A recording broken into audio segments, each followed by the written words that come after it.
comes, I will get them in. So let us start, because today time is not that much. Then 3 Om chanting and Guru Vandana.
Namaha Tashmai Shri Guruve Namaha Tashmai Shri Guruve Namaha. With the divine blessings of Mahavatar Babaji, his sister Mataji, Amar Jyotiji, Guruji Prem Nirmal, Guruma Bharti Nirmal, and all the masters of Guru Mandala, let us start our session. Om Mangalam. So today our get together theme will be Ganga Sagar camp. So I first welcome all the participants here, all the WeAreOne family members. It is very hearty welcome, and I am very happy to welcome you all. So it is I think it is a great occasion to meet here on this platform. And Ganga Sagar camp, it was as usual. It was a very holy place, Ganga, where Ganga meets the Sagar, and that is the spiritual significance of our spiritual journey, to meet the Sagar, or the eternal one. So that is the Ganga Sagar. And then our previous life, the RPA has a previous life connection there in Ganga Sagar. So that way also it is very significant. And thing is that so many holy places are there. So repeat camp at the same places, at least not in the near future, it will be possible. So it is a good opportunity for everybody to revisit our camp activities, and those who have participated. So it will be definitely will recall our memories. And those who have not participated, they can get a glimpse of the events there. Very, very high energy events was there. And as usual, we had fire kriya, then water kriya, then satsang, then Guru Purnima celebration. So everything was there. And meditation, Shaktisthal visit, then Belur Mott visit, Yuktisar Guruji Ashram visit, and then the Kesar temple visit. So it was very high energy events was there. So very memorable one. So we'll start now. I'll ask Mahua to explain the format of the program. Sure. Thank you, Nirupam. So welcome and pranam to everyone. So yeah, today we have a special day. It's a lunar eclipse. You saw the message. So we will be slightly tight on time, but we'll try to cover everything that we planned. So the format will be slightly different from the previous one. We will go forward with the speakers first, and then we'll spend most of the time in the discussing the Ganga Sagar journey and the narrative and what all happened there. So that's the change in format. So we'll get started. So we have 4 speakers today from the family. We are one family. And it gives me a lot of pleasure to introduce our first speaker, Aditi Di. And as we all know, someone who always brings a lot of high energy and very expressive, whatever I have seen of her. She's my college senior again from BE College, but metallurgy batch. And thereafter, she also did her MTech from Jadavpur University. And she has been providing service to the iron and steel sector in our country. So her initiation into this WeAreOne family by Guruji has been on 10th of September 2017. Coincidentally, another 3 days from today, it will be 8 years since she got initiated.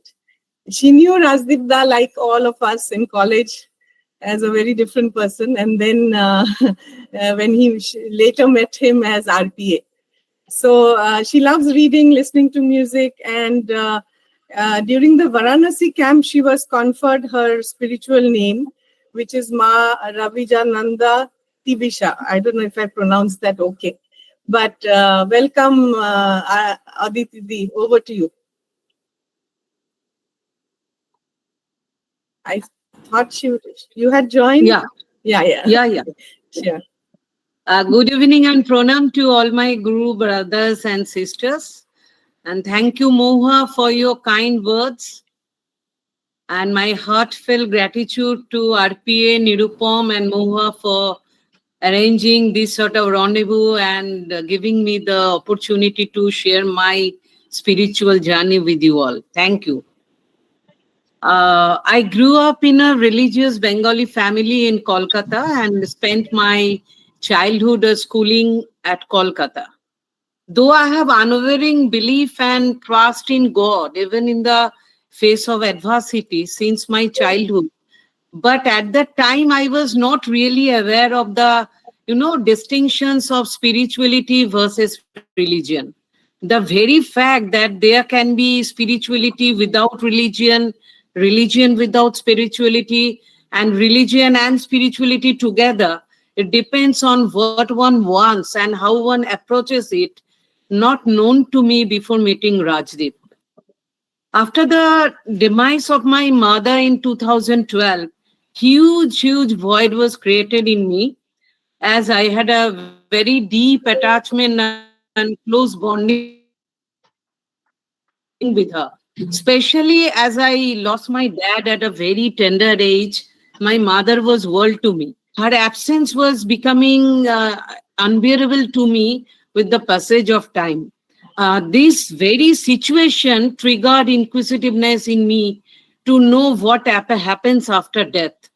I started reading here and there various concepts for different religions, but nothing was becoming clear to me. Meanwhile, I came to know about Rajdip's transformation in one of our alumni mates at BE College. I knew him from college days, naturally, as we were batchmates at BE College. We happened to meet during alumni meets generally after leaving college. In 2000,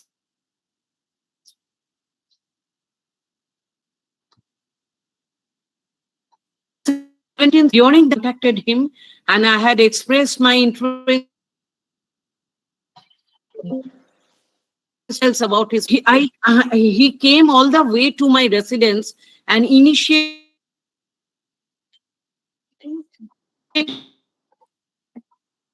love and patience. His explanation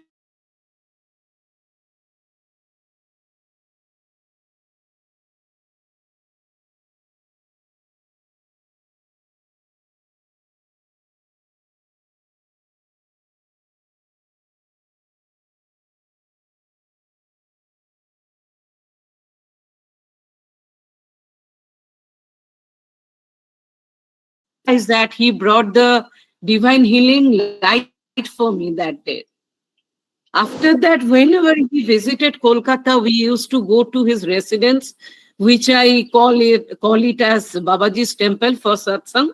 Every time it was a wonderful, blissful feeling. And I am immensely thankful to universe that I have him in my life exactly when I needed him the most. Especially since 2019, second half, I was going through one of the difficult patches of my life journey. The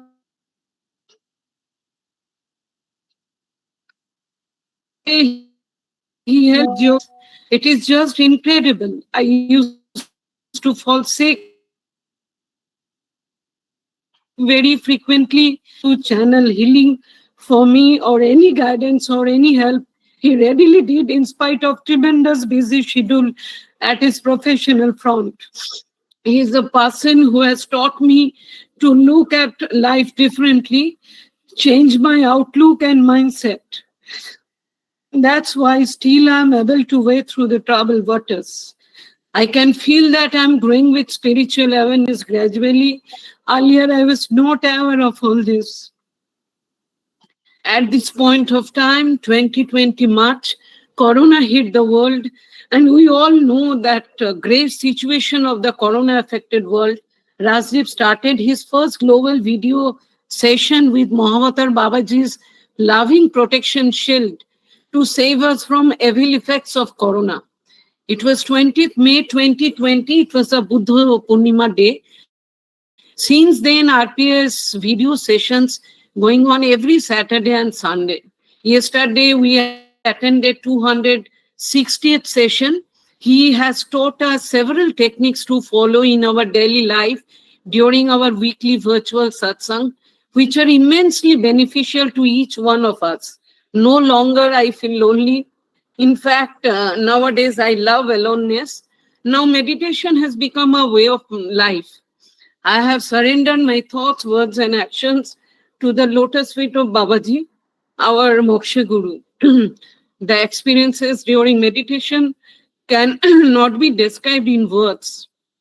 During this pandemic, the way he has arranged loving protection shield of Mahavatar Babaji for each one of us 2 times, it enhanced my confidence and gave peace in me. My deepest gratitude to Mahavatar Babaji, Mataji, Guruji Prem Nirmal, Guruma Bharati Nirmal, and Rajdeep for being with me always. I really feel blessed. Now, when this kind of this kind of situation is going on, at that time only Rajdeep arranged one full residential spiritual retreat for all of us during 12 to 14 July 22. That too after the Corona period. By that time, we had already attended 110 video sessions. We all were very much excited to be able to meet RPA physically along with all our Guru brothers and sisters. If I remember correctly, there were 16 members in the team. It was a small team, but as it was rainy season, Sagar Islands was not accessible to mainland vehicles. In view of this, resort was booked on the other bank of the river Ganges, where it meets with the Indian Ocean, and it was done as per message received by Rajdeep from Babaji. Wonderful arrangement was done for fire clear around the campfire in open air with full moon just above us on 12th July. By now, we all know the kind of feelings we get during fire kriya, but at Ganga Sagar, it was our first time experience with fire kriya. On 13th July in the morning, we all went to Vishalakshi Devi temple on foot. Later, I hope Nirupam will show up all the pictures. I'm just explaining now what has happened, just chronologically trying to relieve the situation. This place is known as Shakti Sthal. This spot has special significance that Nirupam just now mentioned also. And RPA has got earlier past life connection. Not only that, here it is a very significant spot from different angle also, because Babaji guided us to come and stay nights on Guru Purnima near this spot. RPA himself came to our spiritual meet. You just think what kind of dedication he has. He ran all the way from Abu Dhabi, landed here in Kolkata. Then he ran with his car and driver to, personally inspect the site. Our hotel was some 200 meters birds flying distance from the said spot. We had a special meditation there by the side of water body. Here my meditation experience was very intense. It was so powerful. I could feel Babaji's presence and blessings all around. Visit to the Shakti Sthal was so impactful. Here is one, people tree. This picture also you will see later. Around the temple, we touched our forehead with the tree. This tree is connected with the tree at Dunagiri Hills. And at that point of time, I am just explaining how it is connected with the plant of Dunagiri Hills. At that time, by now you all know the significance of that plant at Dunagiri Hills. As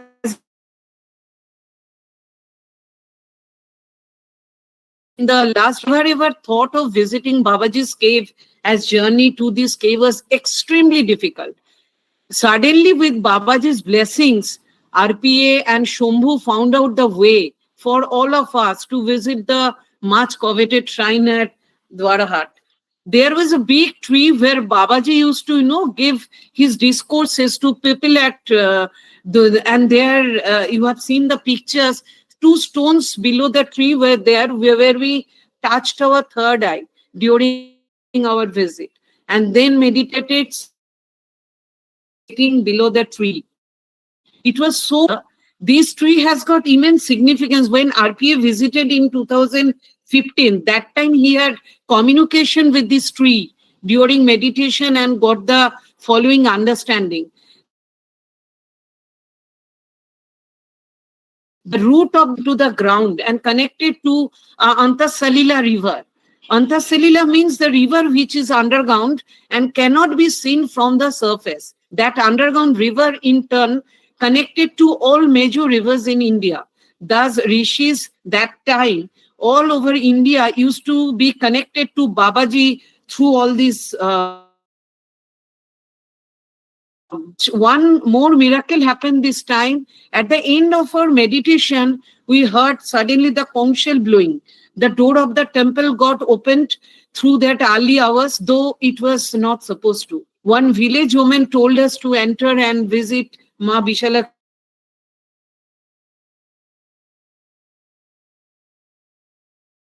This event, we went to Karmashkalan, to a nearby spot, initially to get quiet place.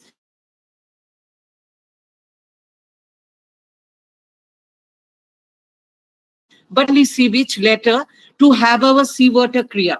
Naturally, that beach was crowded, being a tourist place. But miracle again happened with us. Suddenly, several years away, we got a much serene spot and also ideal sea wave condition for carrying out commercial. And naturally, after that, we performed our commercial and will so peaceful way. On January 14, July, our beloved Vidya received beautiful messages from Mataji. Messages to us. I'm just reading out the message. Mataji's message was like this to RPA: all the power be with you. May your mission be successful and touch millions. Love and blessings.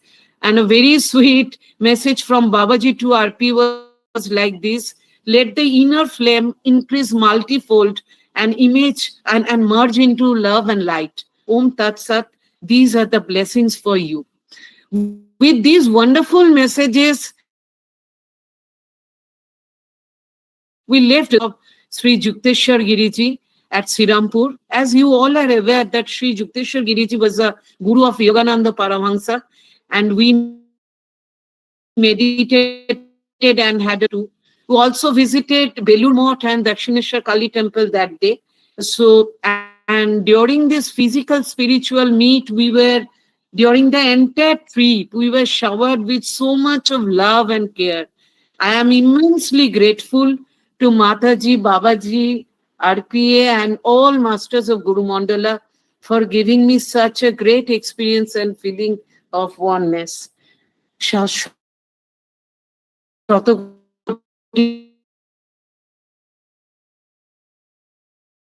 Guruji, thank you. Thank you for a patient hearing. Thank you, Aditi. Very nice presentation, very nice talk. Really, you have, in short, you have already described the main experiences of our Gangasagar camp. And as you have rightly pointed out, after COVID, it was a great opportunity for all of us to meeting RPA, meeting all each other. We keep on meeting online. That time also Saturday, Sunday satsang was there. So it was a great opportunity, and Gangasagar was happened after a long time, after a long gap. So it was very enjoyable for all of us. So thank you so much, Aditi. Now, just before we go to the next speaker, just for a break, I'll just show a small video. Let me start with our that we got down at the airport and we took a bus to Gangasagar. Just a small video to lighten the moments. Let me show one small video here. Journey begins. Journey begins. Just a minute.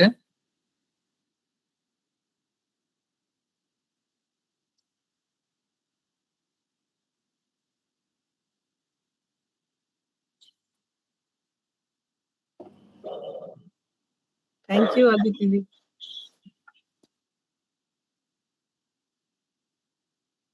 Welcome, Mahua.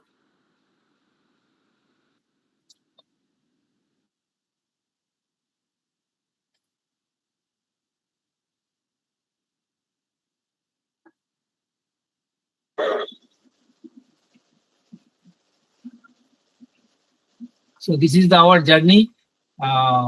We are continuing our journey towards Gangasagar. So let us move together and reach our destination. So this is the way we reach there. As you know, that was monsoon season, so it was very green. You can see all around there is greenery. Greenery is there. So that was our journey. Now we'll go to the next speaker. Over to Mahua. Sure. No, that's very nice.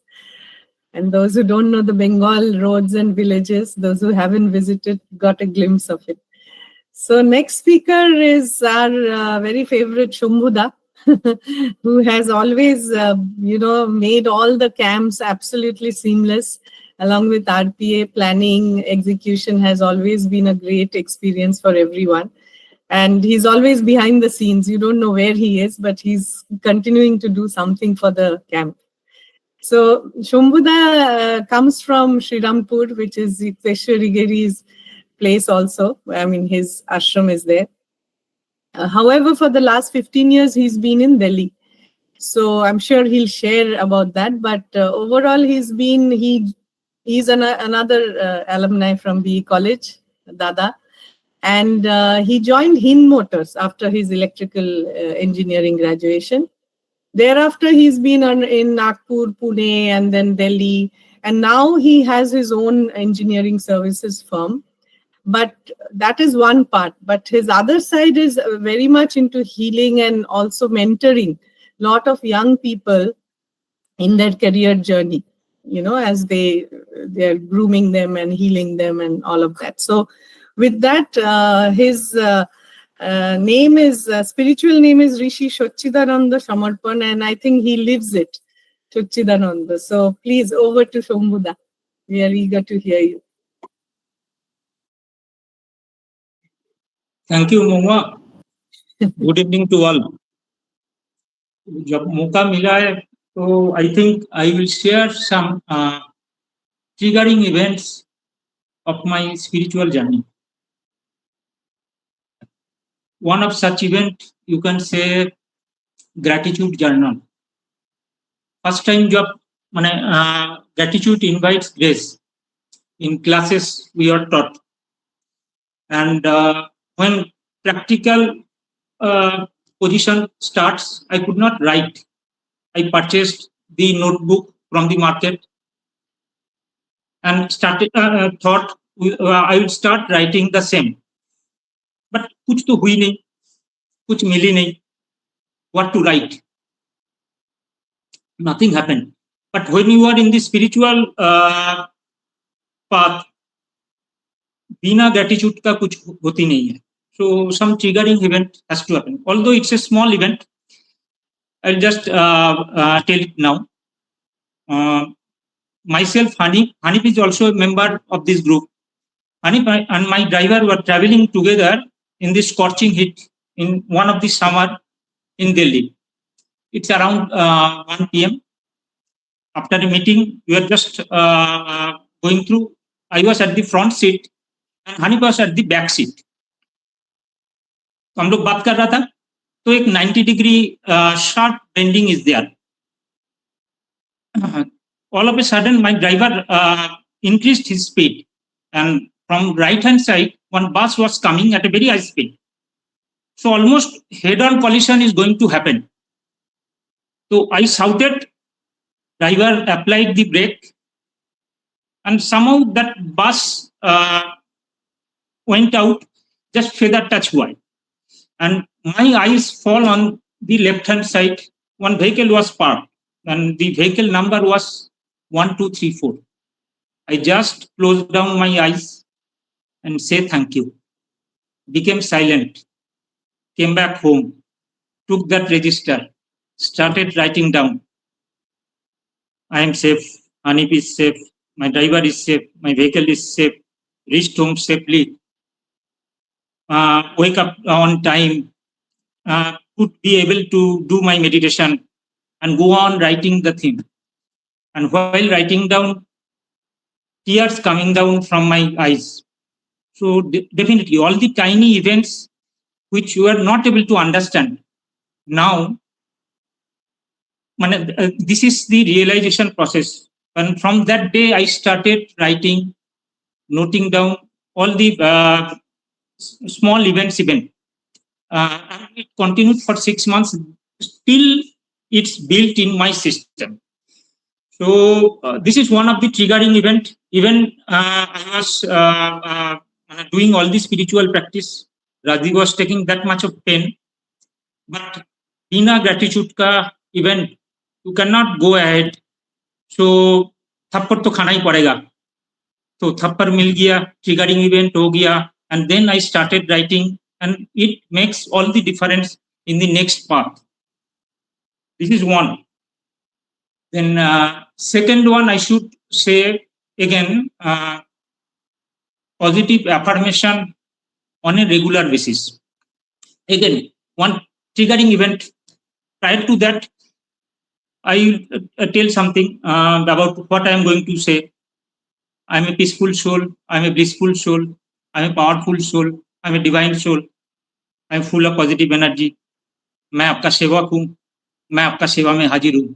मैं अंजेल हूँ. मैं आपका फरिश्ता हूँ. मैं देने वाला आत्मा हूँ. मेरा किसी से कोई एक्सपेक्टेशन नहीं है. मैं जिससे मिलता हूँ उनको खुश करता रहता हूँ.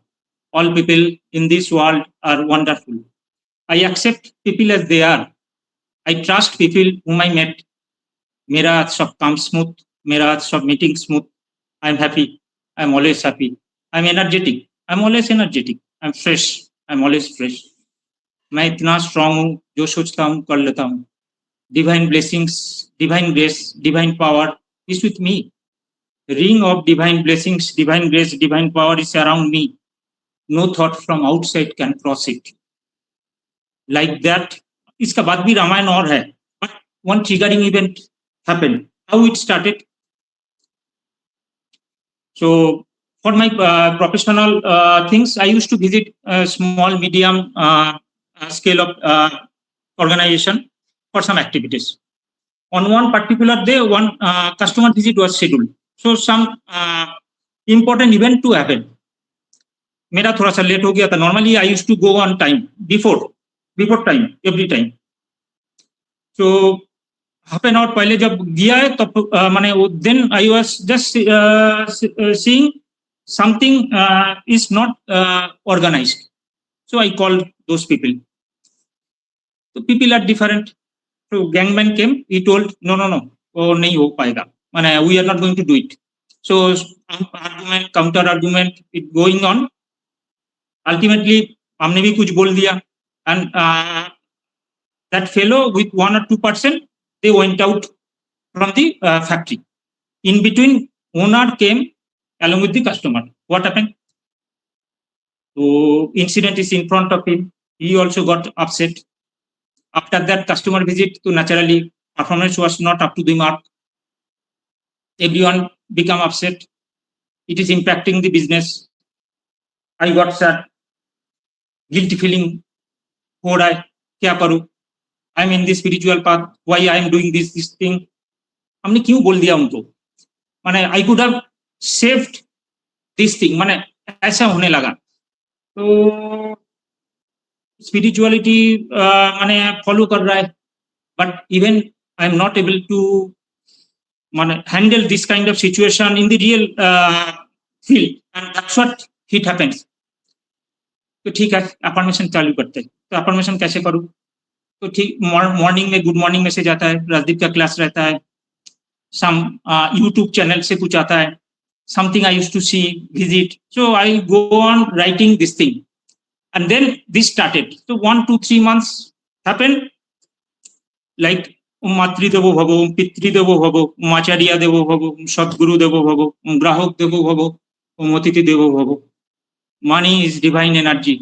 It is being flown through me spontaneously and effortlessly, and it's coming back to me in multiplication. That is, I'm an enlightened billionaire.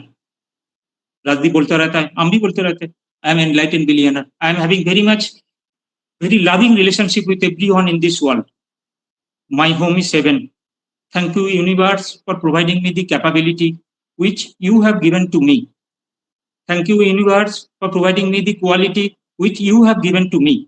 I am always number one with the capability and quality which you have given to me. I express my deep gratitude to all of you, my Guru Mandala. The moment you say this, you start vibrating like anything. Nobody can touch. I go on repeatedly saying this from morning till night. Every time I go there, I have to say like this.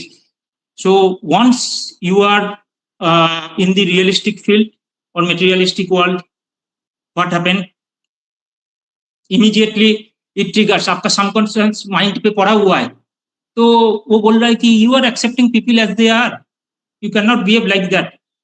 तो हमारे पास आके कोई बोलते अरे sir आप इतना senior आदमी, आपको ये बोल के गया, आपने कुछ बोला नहीं, चलो चाय पी लेते. माने it is that kind of situation. So it also changes my life in the spiritual path. These two are the triggering event during the process of spiritual progress. These two I have devised myself how I have to sit down on that and taken up. Now coming to the spirituality, COVID is again the triggering point for me. Prior to that, group खुल गया, Rajdeep weekend पे आने लगे, हम लोग भी बैठने लगे, माने things are happening, but not at that space, but at my body level I was माने फीलिंग द डिफरेंट. नॉनवेज छूट गया, वाइन पीते थे तो वो चला गया, फूड का ऊपर कंट्रोल आ गया, माने those things started happening, but nothing inside. बस वो जितना बोल रहा है वो सुन रहा है, बस हो रहा है. I still remember that day Rajdeep call करके हमको बोला है कि यार तुम क्रिया कर रहा है. मैं क्रिया तो यूं करना पड़ेगा, डिफाइंड मुद्रा दिखना है, फिर वो रिकॉर्ड करना है. माने I replied him on that. He used to call me and knock me कि यार अपने कर नहीं रहा. ठीक है, तुम अपने हिसाब से कर लेना. ठीक. माने this is the kind of situation when the covid came. So what to do? Then I set a time. यार ठीक है, चलो माने stillness was not coming even if I was practicing that time. तो हमने टारगेट सेट किया, Mohua I am not getting late, I believe another 2 minutes. हाँ ठीक আছে. तो what to do? I set target 200 minutes मेरे को बैठना है, not at A stretch, throughout the day, 5 minutes, 2 minutes, 10 minutes, 20 minutes, 50 minutes, half an hour, like that. then started doing this thing. Then actually started Kriya. Immense gratitude to Guruji Prem Nirmal and Rajdeep. It worked like a magic for me. The moment I start doing this thing, लग रहा है कि क्या हो क्या रहा है, electrification is going inside for the so-called electrical engineer. Like that only. क्या something हलचल होने लगे तो something is going up. And I was so committed that time. एक बार once you get this sense out of it, you go on putting. So I'm going on putting the effort just like that. Then, and in each and every month, I used to sit down with him once or twice. यार ये नहीं हो रहा है, वो नहीं हो रहा है. Then he told कि यार ठीक है, कुछ नहीं हो रहा तो पड़े रहना. वो हमने ले लिया. कि लगे रहो इंडिया जैसा. कुंडली पकड़ के पड़े रहो तो निकल ही जाओगे. That was the approach. And then it becomes intensified. I am so blessed to have to establish the connection with my higher self. Master का साथ भी connection हुआ है. I got this some healing technique from Babaji Mataji. उसके बाद राजदीप से बात करके उसको fine tuning किया. I started doing the healing from distance. But every time I get the message,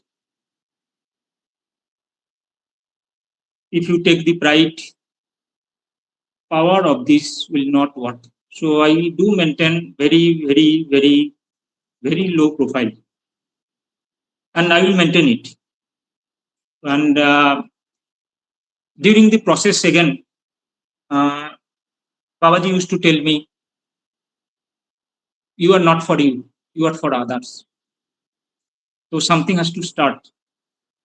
Apart from the activities which we are doing presently here, so I started some mentorship of some people because मैं mini small industry में जाता रहता हूँ. I used to see so many people are there, nobody is there to guide them.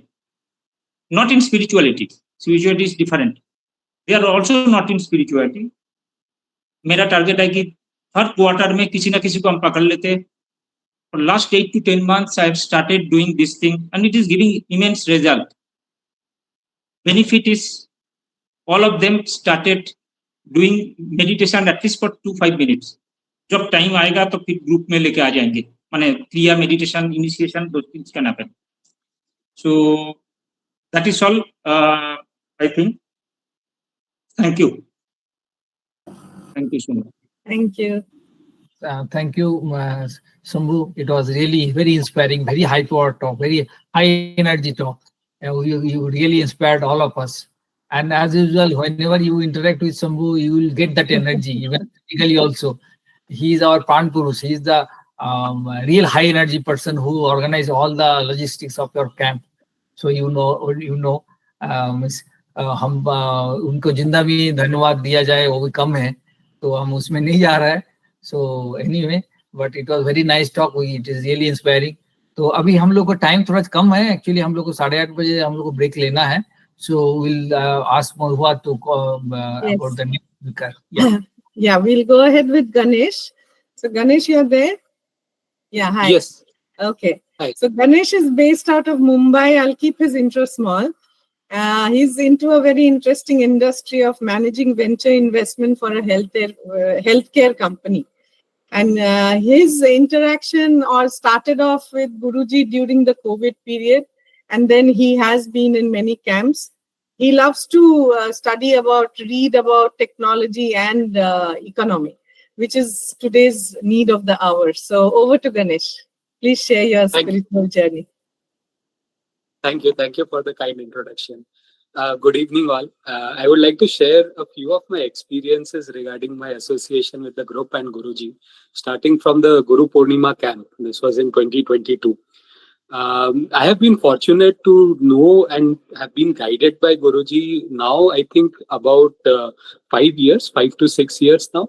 And I really look forward to attending many more camps in these coming times, since it has been extremely helpful to me and to get me out of the situation I was in. So a bit of a background from my end. Ever since I was a kid, I had a keen interest in science, and especially about scientists and their way of thinking, something that perhaps I carry even now.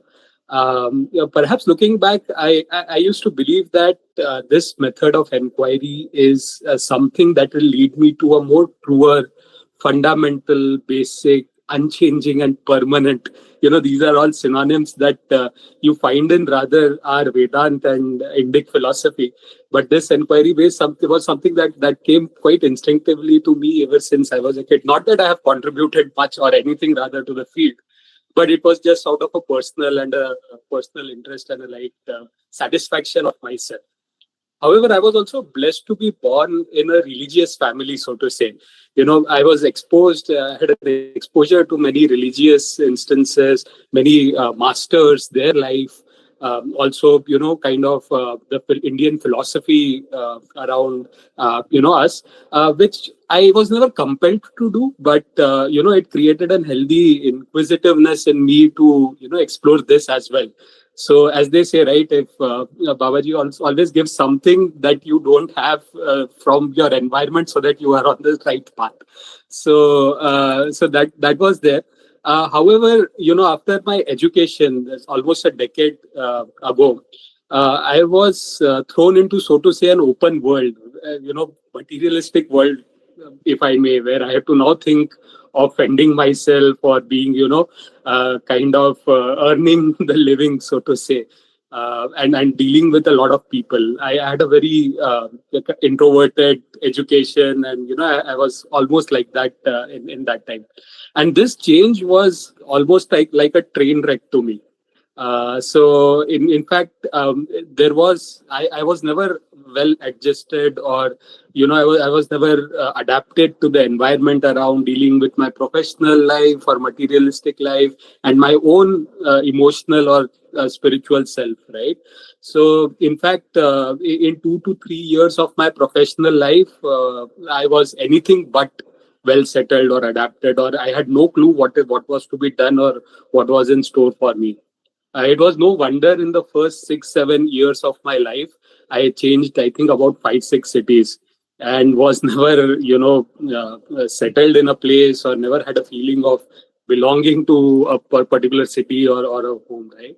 And this worsened, I would say, in 2018-19 because of personal circumstances, some really unwise decisions from my end, etc., etc. And just before COVID hit, I was in quite a dark or a terrible place.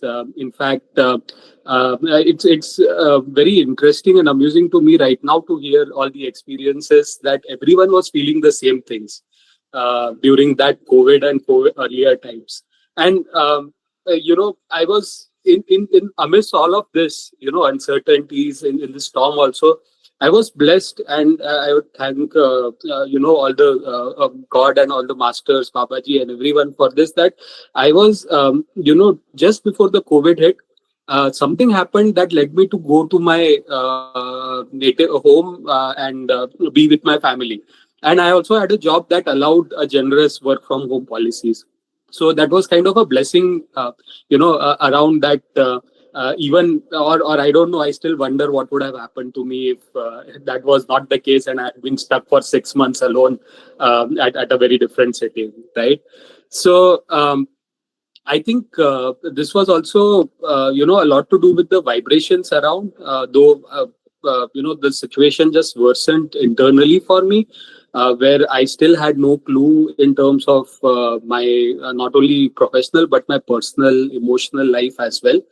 And that's when in 2021, my dad had introduced me to Guruji, as I had called RPA at that time. And the details of the video call are a bit hazy. Guruji was in Abu Dhabi, and in fact, funnily, I talked to him from a perspective of thinking that there might be some job openings in Abu Dhabi. Right? So that was kind of the reason, firstly, I got in the call. And I had a really good conversation, talked a lot about my professional things, and introduced myself from that angle as well. And after a few months passed, I also shifted to Delhi, and and started attending the Ganga Sagar, started the Ganga Sagar camp in 2022. I think somewhere in June or July, right? So we started off from Kolkata on a bus. And I was keenly observing Guruji because that was, I think, my first time to actually interact with him, especially in person, to understand who he is and how the camp will turn out to be. So there was a, forgive me to say, but there was a lot of skepticism in me as well at that time, as I was in the more of observing mode. Perhaps that also led me to not take the full this thing within me or internalize the whole activities, but it was a terrific start nonetheless, which turned out to be quite fortuitous for me. Right. So when I reached a hotel in Kolkata, we started off on a bus, and within 3 to 4 hours, we reached the destination, the resort that we were put up in. And within 3-4 hours, I think the evening session and the fire session started. One of the things that really struck me during the evening session, I think there were in attendance about 15 to 20 people that were out there. Again, forgive me, the details are slightly hazy from my end. But what really struck me or startled me was that even though there were 15-20 people, I felt internally that Guruji was connected with me and he was speaking to me alone. I mean, I thought that he could see my mind as clearly as a clear mirror and knew what was going on. And there was this personal connection where I felt it was a very personalized thing for me. I think that was perhaps the first time after I met Guruji was to understand that there was something extraordinarily spiritual which is there. When I started, I was not approaching it from that angle, to be honest. So the evening aarti and the felicitations also happened the next day. And earlier, before that, there was water kriya, and then we had a visit to a temple as well, where there was meditation, etc. One thing that I felt about the water session and the meditation in the morning was that there was an amazing sense of calm. This was important for me, especially because I was going through very turbulent times, living alone in Delhi after a lockdown, not knowing where my life is going or what I should do. And the whole camp brought in a sense of settlement, a sense of, some sort of a calm that comes. Like say a harbor in midst of a troubled water, a troubled sea, something like that. And that is a feeling I still feel when I speak to Guruji. So it feels that, I have found someone who I can speak to, who knows me, and I can rely on, with everything possible. So this is something that I really cherish in my life, and I'm very thankful that this has happened to me. The details about the camp itself are a bit hazy, since it was, I think, 3-4 years ago, and I haven't, like my nature is, not taken careful, notes of what happens, what happened. So forgive me for that. But this sense of calm, and this is something that has also led me to attend the other sessions that have been there, the other camps, right, in Banaras, in Pondicherry, in Guwahati. So that has been a pleasure, and I'm looking forward to many more such camps, right? So there was a couple of things that also I cherished and I really liked during the camp was that when I was observing Guruji, I found him very, very open. People from all age groups, right, from the young to old to everyone around, he would speak as if they were his family members, like an endearing family member rather. And also it felt like there was no sense of judgment or any qualms about my own personality. I mean, I'm a person riddled with a lot of errors, and very, very a lot of glaring shortcomings. But it never felt like Guruji would ever judge you for that, and you could share absolutely anything, and that was made very clear. So this was something that was amazing, because there are a lot of barriers when it comes to religion and all the activities generally, where you have to perhaps are expected to be in a certain way or follow a certain lifestyle. So that was not something that that was be judged on. So that was actually a great sense of relief, and it also showed a very deep sense of liberal and open values that would be there, that essentially helped me build the trust, right? So these were what some of the very positive experiences I have had, and I'm again very grateful to Babaji, Amar Jyoti ji, Prem Nilbar ji, and Guruji for being there for me and helping me guide in the last 4 or 5 years. Now I am in a much better place than I would say, eons ahead than what I was in 2020 or 2019. So many thanks for that. And perhaps to end this in a slightly lighter note, in all the 4 camps that I have attended, the food has been absolutely great. This is something that is close to my heart also. So I don't know, there is some sort of a vibration check, I think, in the kitchen as well. But it has been a series of scrumptious and very fulfilling meals. So thank you for that as well. So that's all from my side as of now. Thank you for the opportunity for letting me speak. Thank you, Ganesh. Thank you. Very nice talk. Very nice talk, actually. It is very nice to know from your perspective, actually. This is very important. That is why you are doing that online get-together. People have different perspective. If a person like you, a young person like you, how you have come to spirituality, आप कैसे spirituality में आए हैं, और आपको कैसे क्या क्या expectations है, कैसे how you relate to spirituality to your life. So ये सब जो चीज है, actually as a young person, it is always very commendable. हम लोग तो at a much senior to you, so it is very nice to get your perspective about the things. So so nice, Ganesh. So I think it is already 8:30. Mahua. Yes, Just, right yeah. on dot. We are right on time. So we will take a half-an-hour break for dinner and then get back at 9, sharp 9 p.m. Please Thank join you. all of you. And please, we hope to see all of you back at 9. Okay. Bye.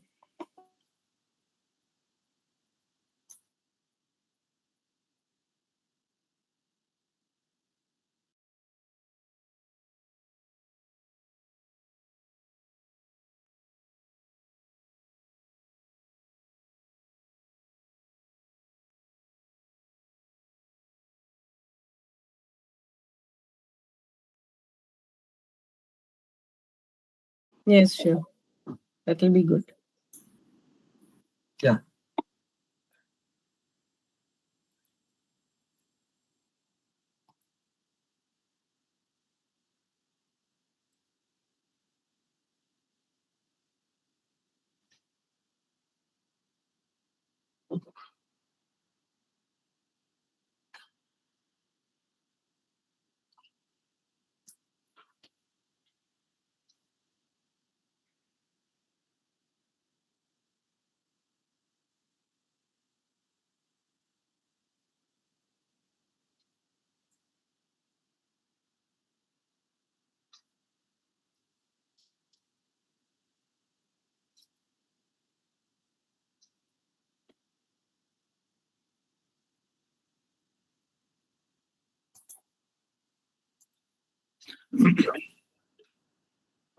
So this is one good photograph.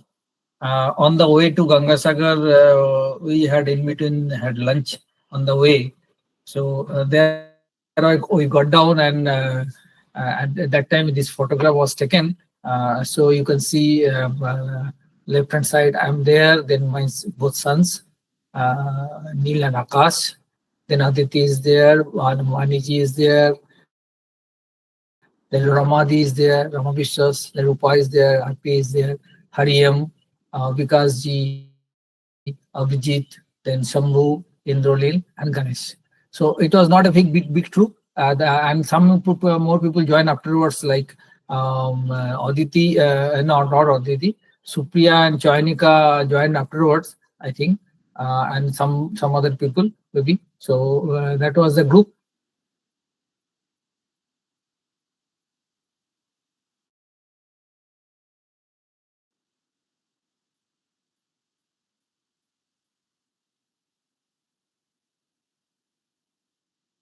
This is another group photo taken after some time. All the same persons. It's another photograph on the way only. Still, we have not reached Gangasagar. Actually, Supriya joined late night, Supriya and Chainika, because she was late. So others are mostly there. So I think 23 people has joined. We'll start with our photo session right in the beginning. Then we'll go with the next speaker. So let me share some more.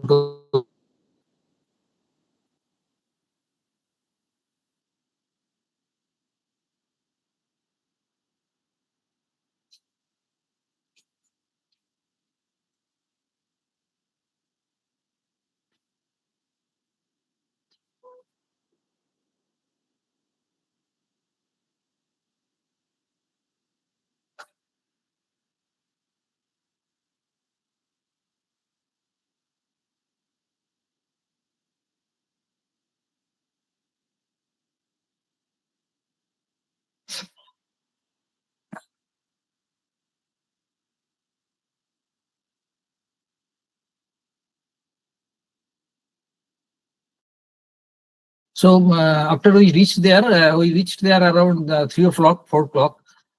We started in the morning, and then we had a some group session, group learning session, and then in the evening, in the night actually, we had this fire kriya. As you know, normally we do fire kriya the first day night, first day of the camp. So this is one of the photograph of the fire kriya. You can see the campfire inside, and we are sitting all around. There was a garden just outside our hotel, so it is showing that. Another photograph of the fire kriya. So you can see the flame going up, and we are all meditating there. On another photographs, RP is invoking the divine energy. Some more photos. Meditation is still going on. Meditation, and before that kriya was also there. Fire kriya, special fire kriya, ma kriya. So that is going on. This is the kriya pose. Another photograph. And this is, we go all around the fire. It is just before that. Another photo during meditation.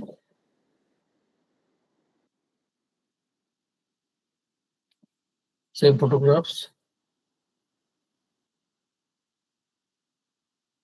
So this is also a kriya photograph. Still it is going on. This is the Lal who was accompanying us and helped us all the logistics. So this is this thing, and then another. I'll just show one more thing. There was one video actually of fire kriya, some more video, and it was very I think nice to see them actually. So let me go through. it will really give you feel of how we did it actually. So it is from that perspective.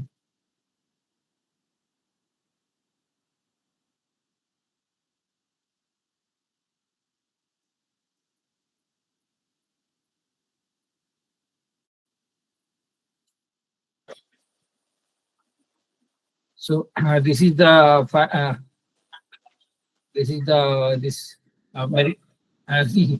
kriya is going on.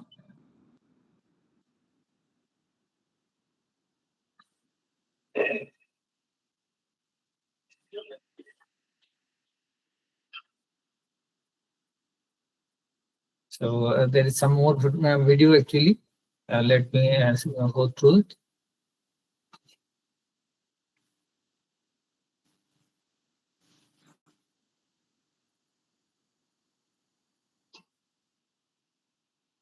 One more video. This is that going around.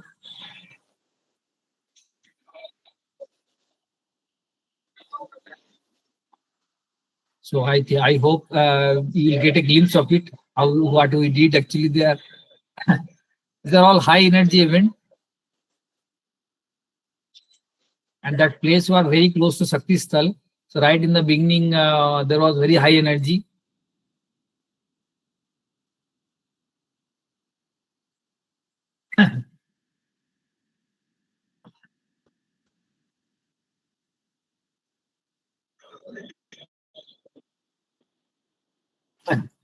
There is one more video of the meditation.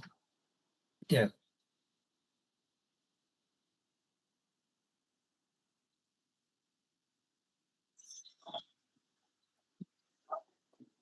It was the post fire kriya. Normally we do that time we used to do rounds of kriya. So that kriya is going on. Again, that the Kundalini energy is being raised. This sacred fire is igniting, is marching with a jnana meditative fire. The fingers are in the fire element and the air element touching. That is your inside, and externally also the fire and the air is there, which is raising your vibration. Your Kundalini energy is getting awakened and passing through all along your Shastra.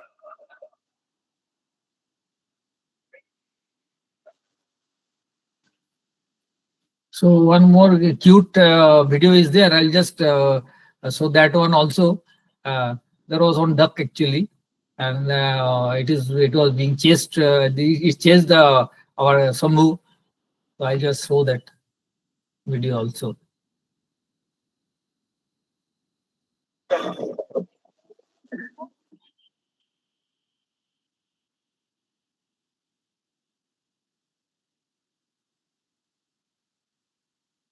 This is a very cute video.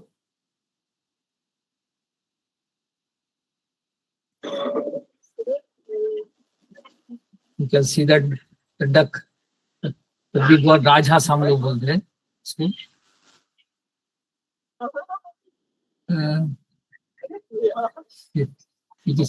She was not happy actually with us there. हम लोग उधर उसको disturb कर रहे थे. ये जो है वो होटल के साथ ही जो छोटा सा एक पॉन्ड था, पॉन्ड में वो रहता है. So that was I think that was this thing. So I think for the timing we have covered the fire kriya. I think you all enjoyed the photographs and videos. Now we'll go to the next session. Mahua, next speaker. Yes, Chanikadi is here. So it gives me a lot of joy to introduce Chanikadi. She's a definition of what is an elder sister. Anytime I have her around me, it's like she's the elder sister around for all of us. So she and her sister grew up in the quiet and peaceful state of Agartala, Tripura Agartala. It's in the northeast. And one interesting fact about her father, he was in the second batch of IIT Kharagpur. And he went there on job, and then the family kind of settled there and they grew up. After that, of course, she went to B College to do her computer science, and then she was also after B College she joined. She did quite a few work areas, but in Hyderabad she met Shashwatada and they got married. Then she had her elder son. They decided to come back to Kolkata, leaving DRDO. Then she worked in a few other companies like Ushacom, CMC and others. And then she gave a lot of time to her family. Her priority was her two sons, who have been raised well, are working in a Pune-based company, both of them. So with that, I think over to you, Janikadi, to share your spiritual experience. And she was, though she also knew Rajdipda like all of us from B College, but again through Shupriyadi, she got connected to the new, avatar Rishi, RPA. So everyone has some linkage. Over to you, Janikadi. Thank you, Mahua. Pranam RPA. My heartfelt gratitude to Mahavatar Babaji, Mataji, my Diksha Guru Acharya Gaur Gangopadhyay, and all the masters of Guru Mandala, my dear brothers and sisters of WeAreOne group. I really feel blessed to get this opportunity to speak today. When Mahua messaged me, it was like a wake-up call.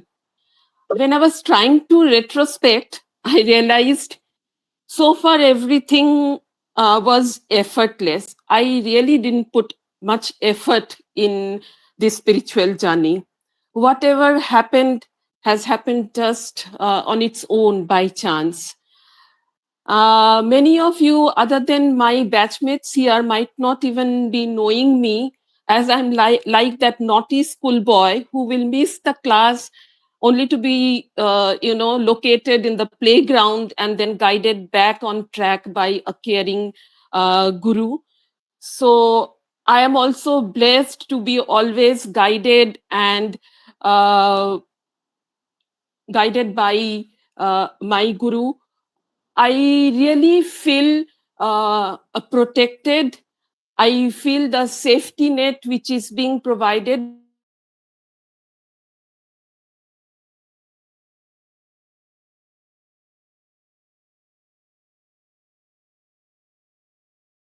RPA, and I, feel connected with my Diksha Guru. So, though I met RPA in 1984, we were not aware that he will be one day our Kriya Guru. I got my Diksha from my Gurudev in the year of 1992, and it also happened just by chance. It was the Shivaratri day in 1992. I was at Hyderabad that time, and my Gurudev visited Agartala, so my family met him. And my sister had carried a photograph of mine, and she showed that photograph to my Gurudev. He said, "Yes, I have seen her. I have visited her, and she is fine. You are going to get a letter from her with some message with regards to her marriage." And coincidentally, on the eve of the Shivaratri day, Shashwata proposed me, but point blankly, I had refused. I rejected. I said, no, let's be friends. So, and we were very transparent, and I detailed everything in a letter, and that letter reached my family. So after a couple of days, when they met again, my Gurudev, so he, with a smiling face, he asked my sister, "So did you receive the letter?" So she said, "Yes, but Dadu," we used to call him Dadu. "Dadu, she has said no." So he smiled and said, "No, but mind can always change. So you just wait." She said, no. If she has said no, let it be no. So he said, "Okay, just wait and watch." And it so happened that in 1993, mid-December, somehow I realized that, yes, he is the Mr. Right for me. And so in 1994, January, the two families met. And in 1994, March, we got married. So now Shashwat takes upper hand. He says, I'm approved by your Gurudev. Now, in 1995, my elder son was born. And when he was just 21 days old, the puja was over. So I was traveling from my in-laws' place to my parents' house. My father-in-law was driving, and I was carrying my baby, and I was sitting at the rear seat. It was drizzling, and all of a sudden, the car just turned 90 degrees, and it hit the road divider. And just behind us, there was a private bus which was coming, and it applied full brake, and it just stopped a couple of meters away from our car, and we just got saved. Then again, after just a few days, when I was with my parents, it was late night, around 10:30, and I was feeding my baby, and he got choked. I didn't realize. My mother just could understand, and she then tried something, moving his hands, but he was just like, a doll, not even blinking. His eyes were wide open. He was just still. So I didn't know what to do. My father-in-law was a doctor. I rushed and gave him a call, and he was also confused. He didn't know what to tell me, how to guide me. So I just hung the call, and then I called my Gurudev. And my mother was carrying my son, and I was talking to him, and I was not leaving the call. And whatever my Gurudev was instructing, I was just repeating, and my mother was following. And then ultimately, he got relieved and he could breathe. So it was not less than 5 to 7 minutes, the entire thing. So I really feel blessed to be saved. Not only this, when my younger son was born, he had a problem. He had a cleft palate, a split in the extreme edge of the soft palate. So we will, all of us were quite shocked. We didn't know what to do. So doctor said, nothing to worry.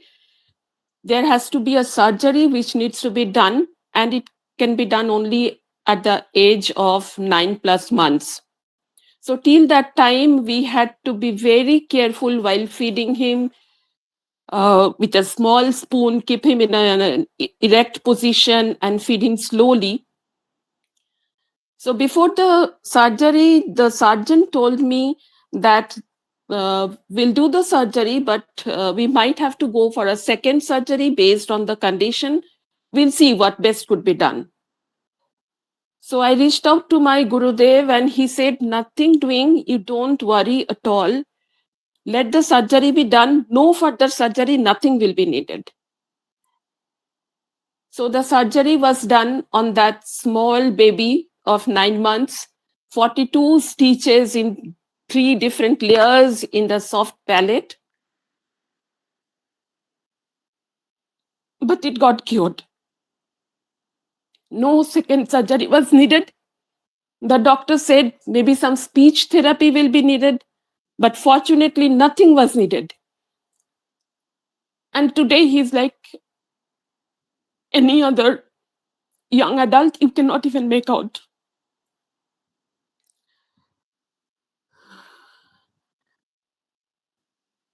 Okay, even my first job at DRDO, that was also, after my graduation, I had just landed up in doing post-graduation at Jadavpur. And I had joined a little late, classes had started. So one fine day, our professor of computer networks, he was asking, so who all of you are going to appear for the DRDO interview tomorrow? All the best and things like that. So I was shocked. I was surprised. I didn't know anything about it. So I said, what is this? I am not aware. I have not applied. So he said, you do one thing, you go and talk to the placement cell and you see if they would allow you to appear for the interview. So I went and met them. So they said, okay, you just come tomorrow. Let's see. If time permits, you will be entertained. So the next day, the team of scientists, all senior scientists from Radio Hyderabad, they came, and it was quite late. Their flight was delayed, so it started late. And I waited the whole day. Towards the evening, I got a chance to appear for the interview, and I tried my best. So the interview went very well. And after the interview, I didn't wait for a minute. My mother and sister had come from Agartala that day, and I used to be very homesick during that time. So I just rushed back to my uncle's place where my mother and sister was there. And the next day, I didn't go to university at all. I spent time with them. The very next day, when I had gone to the class, so everybody were congratulating me. I said, why? What happened? They said, you don't know, you have been selected. So that is how I got a chance to do the IGMDP program as a senior research fellow. And I got an opportunity to meet Dr. Kalam, work very closely with him. And I think that is really a blessing to see such a personality from so much, closeness. He is such a godly figure. And I have learned so much from him. I've learned how to respect people, how to deal with people. So that is a great learning. Now, coming to this Gangasagar trip, I couldn't join the entire program. I was there only for one day, and I didn't go with the group. I went there with Supriya, and it was because of her that I could join. Though she is a very close friend of mine in this birth time, I'm sure this bond is beyond birth. So much love, affection, care. I think she must have been my mother in some previous birth. The trip was excellent. Both of us were traveling by a vehicle.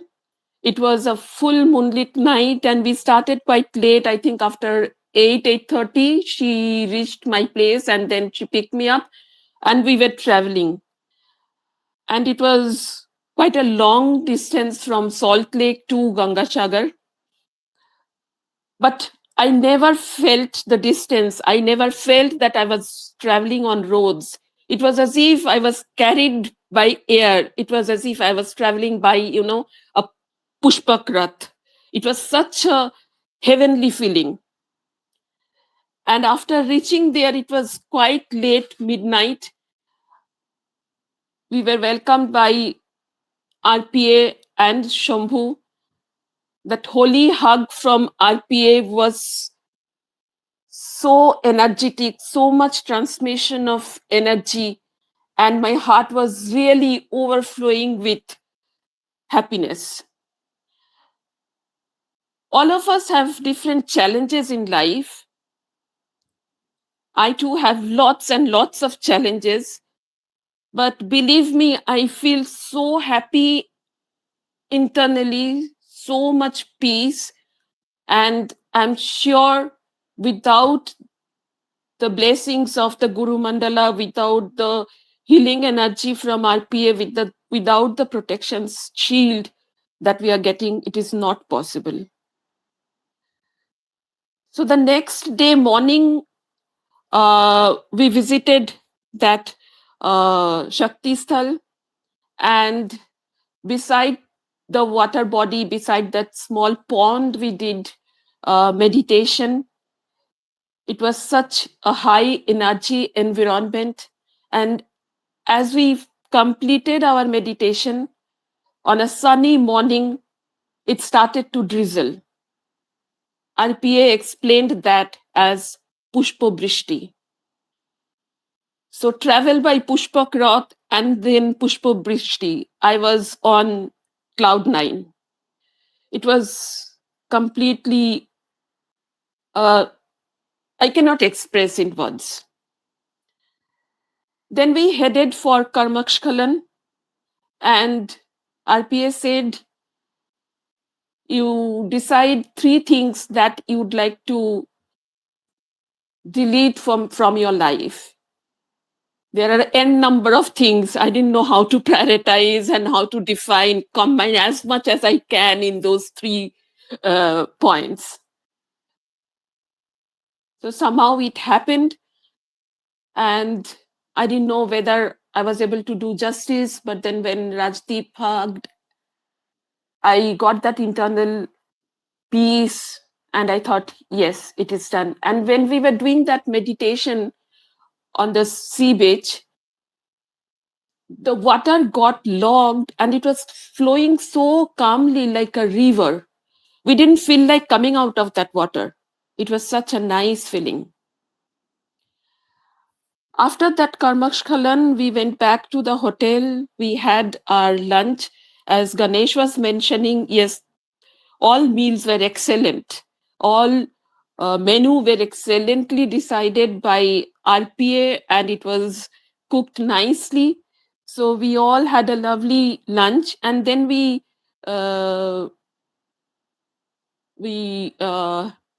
from the hotel we left, and that day itself I was leaving for my home.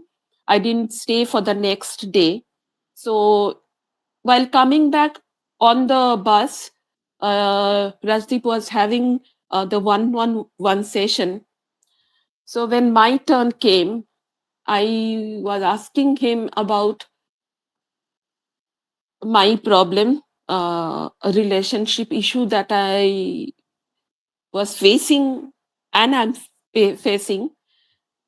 So he told me not to, force anything, just to let it go. He said, your karmic account with them has got settled.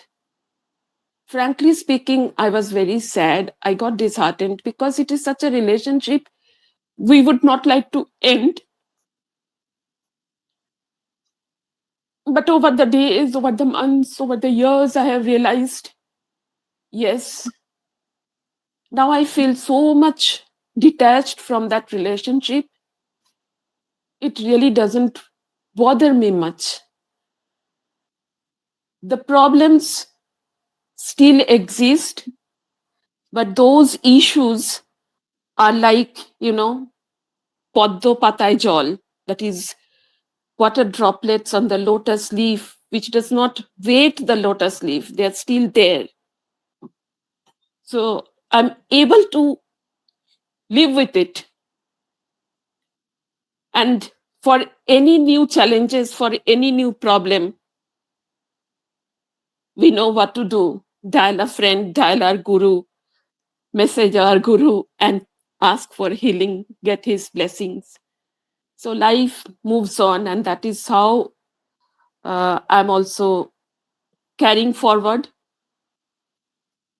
I realize that I'm not doing justice. Chainika is not doing justice to my soul and not giving enough time, which I promised to my soul that definitely I'll take out time once I finally sign off from my job. Now I am really not able to manage so many things. So it is a promise to myself that I'll take time and try to do seriously meditation, kriya regularly after March 2026. Thank you, everyone. Pranam. Thank you, Chanika. Thank you, Chanika Di. It was very, very nice and heart-touching story, your life story, your struggle, and how you have been benefited with WeAreOne group and with RPA. So thank you so much. So as you have described about all the events of the our camp, now we'll continue with our photo session. So next photo session is on, let me see. Now we will take up the next event actually, that is Shakti Sthal we visited next day. So I will show some photographs and then we'll go about the background of this Shakti Sthal.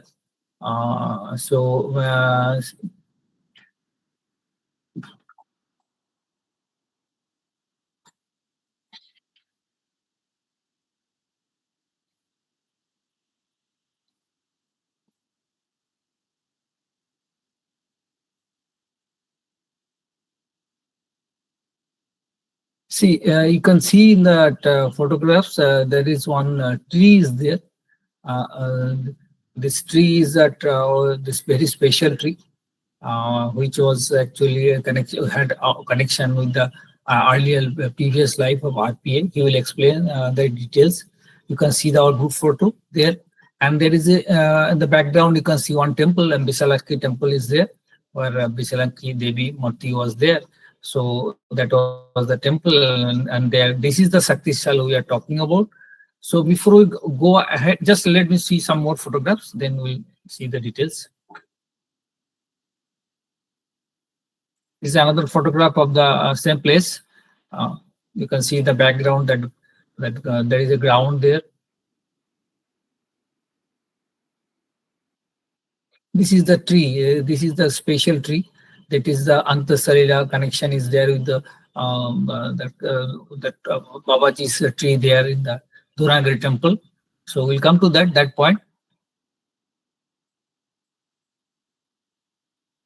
So before we go ahead, I will ask RPA to tell us about that last life connection, about the tree and that particular Shakti Sthal. All right. So wonderful sharing by all the speakers. Really wonderful. So let me share with you the reason for selecting this particular place for our camp in 2022. Actually, this is one of the initial camp. I think first one we have done in Puri in 2019, not a full-fledged camp, Puri and Konark, but this one full-fledged residential camp of 2 days format. What currently we are following.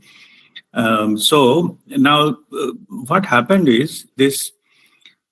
Babaji has given me some instruction to take our our WeAreOne group members. After COVID is over, he said that you have to take to that this Shakti Sthal. But as I get the vision of that tree, and it is in the middle of Sundarban and tigers going here and there, and I saw somebody is sitting below that tree and meditating. So Babaji said that was you, some previous life. And through that, in that life also, Babaji used to connect to me. And, as, Aditi also mentioned, many of you visited Dhurangiri temple, and in the Babaji's cave opposite to that, and there is a tree, the old tree where Babaji used to sit in front of the tree, and he used to give his discourses. So through that tree, the branch of the tree is connected to the different masters, different yogis and different Muni Rishis all over India. So through that root of that particular tree is connected to the tree in Sundarban area, one tree, and that. In that life, I used to sit there for meditating almost the whole life. Those who have come to Perangapettai, that I shared that there was one life in Kolkata that time who purchased the Babaji when he was abducted by some like human traffickers and things like that. I think this is that next life of that. Yeah. So where it was I was meditating. By the time the connection established, Babaji also gone to the cave, and I think that is the next life of when this has happened. So anyway, this Babaji asked me to find this thing out, and the tree was in the middle of jungle, and this people tree, and when I used to, meditate almost whole life I was doing that sadhana. And Babaji gave few hints, and it is, you said you call, there is a, places of some kind of old temple, and the tree name is the Budimar Gach. Budimar is a very old lady's tree. That is in Bengali. I searched the net, talked to different people. Nobody knew where the tree is. Nobody even knew the name. Yeah? And of course, that jungle is no longer there, and that same vision what I got is not there. Yeah? So what I did is I decided to visit the place myself, and that, of course, that is advanced time. I have to select the place and even find out if there is any place to stay there, etc., etc. So that we can arrange a camp there. I took my driver Lal and went there. And then I finally I just went there and asked different people of any Devi temple with the tree, anything, because that place is not famous for any temple whatsoever, not even famous, not like a Swagar Deep, but is that there is a temple, it's a well-known place. It's just a tourist place, nothing about that. Somebody told me there is a mandir. That is a mandir of this, I think, Vishalakhi Devi temple. So, but when I went there, I realized this is the place. But temple is newly constructed. The tree, that particular tree, which is that you have seen in the photograph also, this is that place.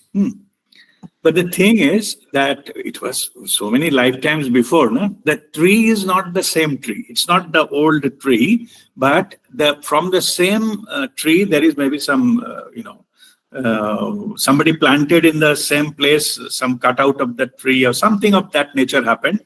So the tree particular is relatively new, and the temple is, of course, that is new, but the place is same.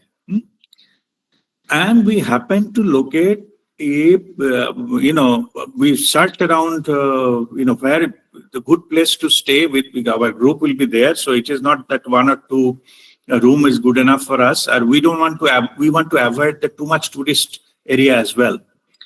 Luckily, we got a very good resort just next to the Shakti Sthal. Just you can say that it is short distance from that resort, and everything went very smooth. We are able to book it, and they have a very good food arrangement. People are mentioning, so we selected the items and all that. With the enthusiasm, we over-selected. People could not finish eating, so much they served, because in the village side the portion is more. When we say rice, normally the restaurant is something small, but there is a very big kind of thing. 3 people can eat that. Anyway, so it went so well that we actually stayed into that area of the Shakti Sthal, and that's what you have seen, that we went and there, we meditated there, connected with the same tree. Same connection happened with this Babaji's cave in the Himalayas, and those kind of things we have done there. And all of us, we had got a different type of, the experience there. So that is the background of that particular place. Eventually, what is happening, I'm just, saying for a last, 3 years or so, Babaji asking me to arrange a camp where there are some my past life connections are there. I shared as and when that appeared in different things. But it started with this place. It is completely unknown place, not even popular. Nobody knew about it. But this is the first one that Babaji instructed me to find out, that so-called that Budimar Gach, and that is the tree, and find out the Shakti Sthal. I did. It is luckily I able to locate that, and we had all the groups, all of you were there. So that is a divine blessings of Babaji. So I'll just stop it here about this particular tree and the location. Thank you so much, RP, to giving the details of the tree. So some more photographs of that Shakti Sthal is there. I'll just show you those photographs.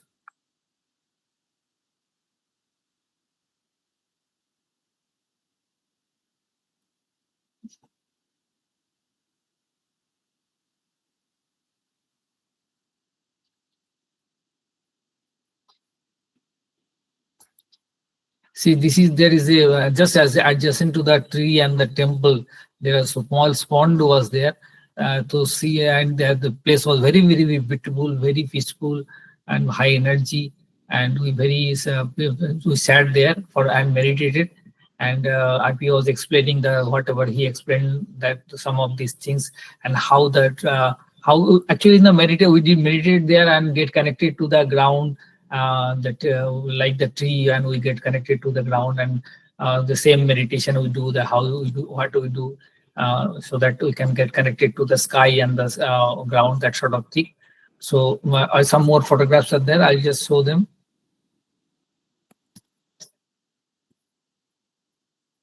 This is another photograph of the same place. Another photograph.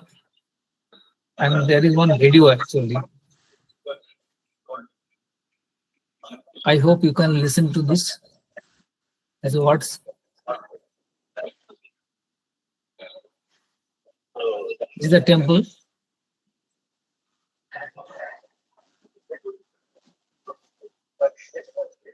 This sound is not very clear. He was explaining those things what he explained now.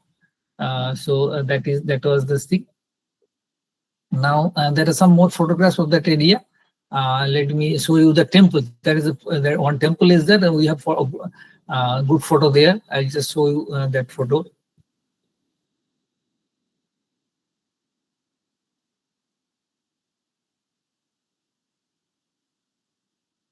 Just in front of the temple, we sat on the stairs, and when we meditated, that time that temple was closed actually. We meditated beside in that steps of that pond. So then when we meditated that time, when we end our meditation, then there was Sankirtani was there, and somebody came, and one lady came and opened the temple so that we can sit there and we can see the Vishalakki, that murti there. Another photograph of the group photograph there, and this is that Devi, Sitala Devi murti there. Vishalakki Mata. That is the photograph. So this is that about the Shakti Sthal. Now we'll go to the next event. So that is just a minute.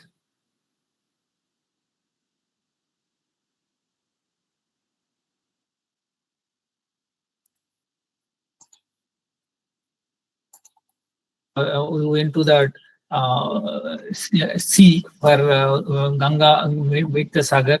So there we have a number of photographs and very high energy place, and we did very nice Karmaskalam there. Let us enjoy that energy and see the photographs.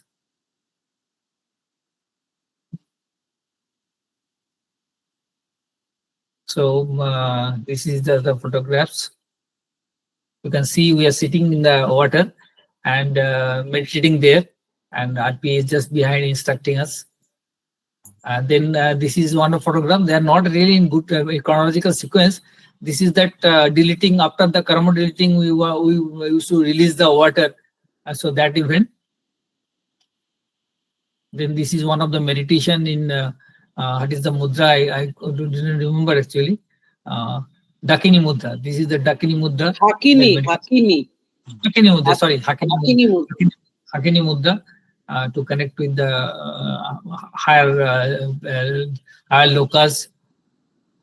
Another photograph of the meditation there. You can see that Indian Ocean there. Very beautiful place, very high energy place.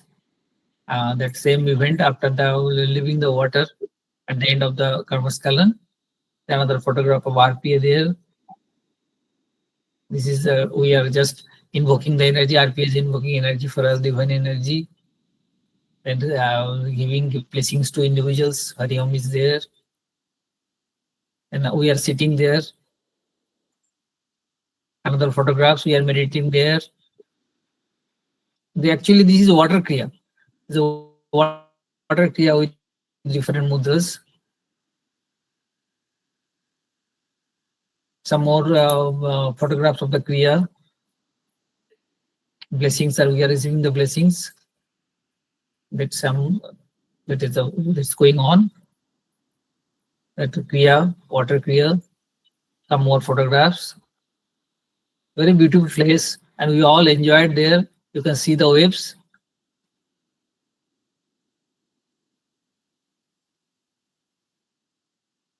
That meditation, that kriya is going on different photographs. Actually, it was very nicely covered. Mr. Lal was there. He was covering all, taking all the photographs.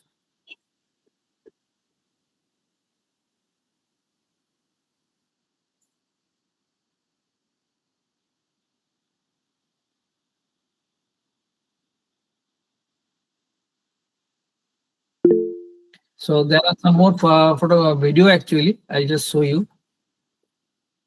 Vani has raised her hand. Vani, you want to say something? I wanted to just curious to know how you all went to Ganga Sagar. It is an island, I think, right? It is somewhere near Kolkata. Yeah, actually we didn't go to that Sagar Deep. That island we didn't visit it because that was monsoon season. At that time we cannot cross the sea. Sea is not that calm that time, so we didn't go to Sagar Deep. Actually, it is in the Fezerganj. That is the mainland only. It is in the mainland only. But our intention was go to the Shaktisthal, as RP has explained. Not going to Sagar Deep. Normally, a holy place is Sagar Deep, but our holy place is that Shaktisthal. So that was okay. No, I was just curious. So I was doing the Googling and then I saw. So I was just, yeah, thank you so much. Okay, let me explain, to Vani. See, the river Ganga, when it merges into the ocean, the Sagar Deep, which is basically an island, as you rightly said, that is on the right-hand bank of the river Ganga. I'm talking the where it merges with the ocean, Sangam. It is on the right-hand side. So, as we have to take so much big group, and there is no much connectivity. Yes. There was only boat are flying there, and boat also full of locals, and they carry whatnot, goats and everything to cross the river. So if we spend a whole day, we'll spend just by crossing that. Okay. And other side of the bank, which is in the left side of the bank, same junction, where the Ganga merges into that. There we found our Shaktisthal. That's what Nirupam was showing. Yeah. So that is the two reasons. One was about to finding out the Shaktisthal, and secondly, it is the same junction but on the other bank, of that river. The Mohana or this place. So we have chosen that because of that, and another reason is that the transportation will be a big issue then. Because we cannot take the local boats full of and there is no guarantee also when it will start and things like that. Maybe sometimes once in a day one boat goes. This kind of thing. So because we just avoided that to going into that, and that was not the season anyway, because during rainy season, normally the hotels and everything stops there. Sagar Deep, I'm saying. In the winter, when the Mela, like Shankranti, like a Posh, the month of the winter time, they all go there. But the summertime and the rainy season, they disappear from there. So we cannot stay there anyway. So that is the reason we selected this side of that river. It is Ganga Sagar, but not the Sagar Deep. It is the other bank of the same junction. Okay, Guruji. Thank you. My doubt was that's why I just given the rationale for selecting that place. Same Ganga Sagar, but not the Sagar Deep. This one. You were right. It is not that island. So that we can travel all along by bus only. Okay. Till to that end, yes. Thank you. Thank you. So one more video is there about that our water kriya, Karmaskalam. Just I'll show that video.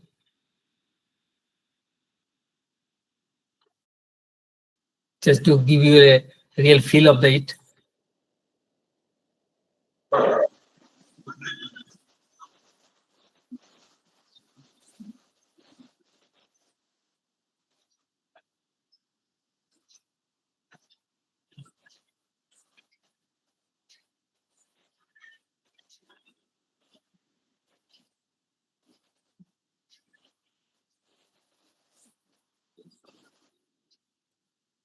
So that was it. That was that our Karmaskalan and water kriya. So I am trying to give you the glimpse of the things that happened there.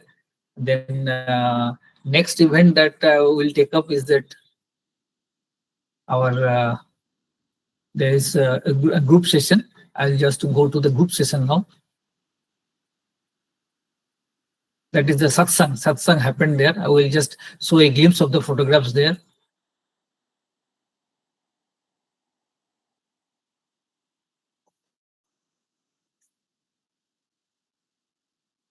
I will quickly go through the photographs.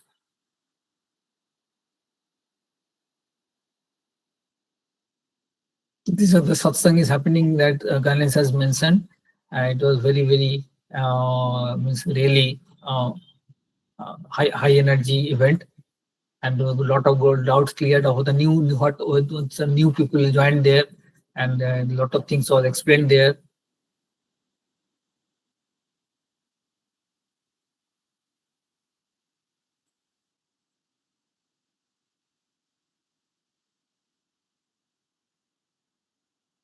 Having all finite, like infinite, it is infinite joy, it is like infinite creativity. We are going to willpower, just like this, and creativity. It is all the time, it's completely close. Like infinite joy, infinite just like this, you can create it. So, there's only one, there's no one else. So, having the one will started on the universe of sleep. But I'm explaining why is required to create the universe. But after somebody is just help and having a finite thought, everything just like this, you can see anything like this. So, we add all the knowledge, all types of religions, all types of emotions, all types of things, if he knows everything. So what happens is that he knows everything, he wanted to experience that. Suppose when we graduated college, So that is the glimpse of the satsang that happened there. I think you have got a hint of it, the glimpse of it, I feel. So and now the group session, that is the next event, is that our Guru Purnima Arati, Mahabharata Babaji Arati. So that I'll show those photographs.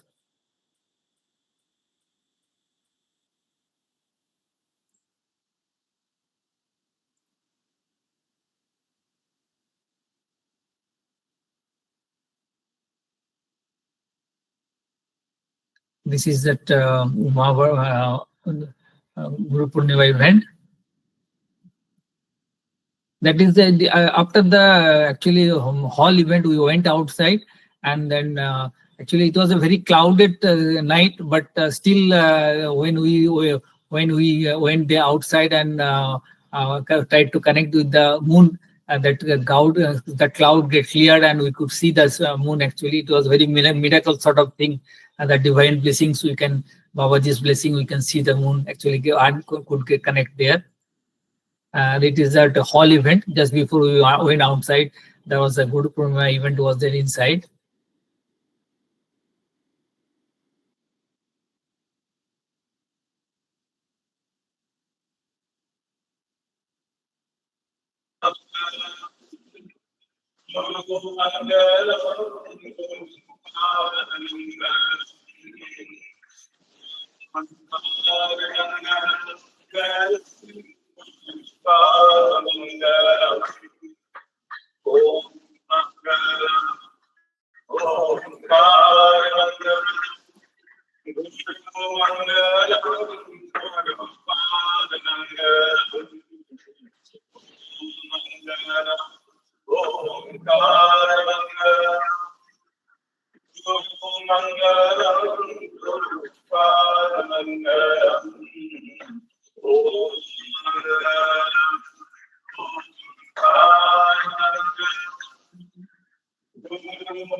Now,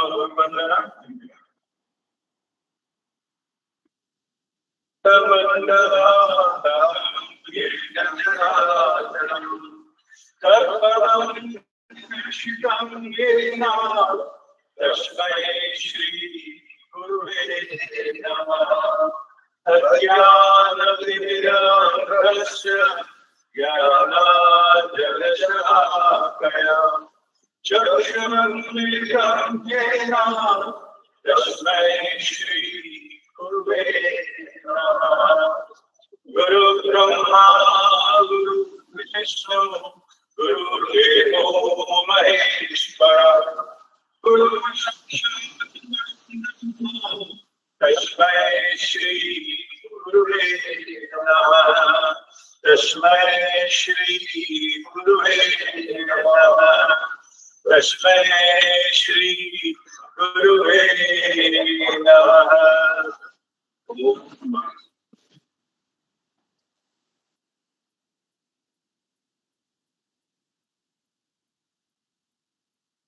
So that was about the Guru Purnima.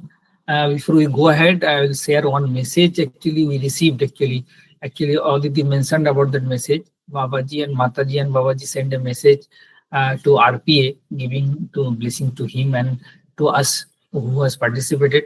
I'll just play that message. Just it is so important. I want you to play and listen to that.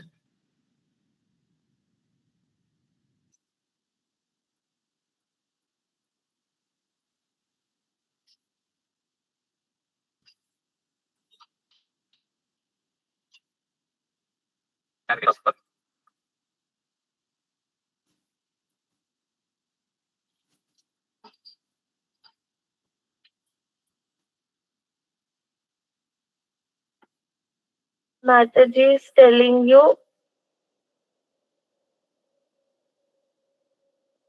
all the power be with you. May your mission be successful and touch millions.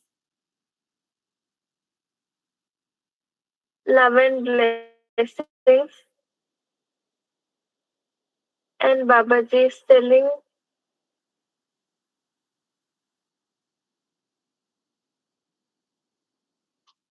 let the inner flame increase multifold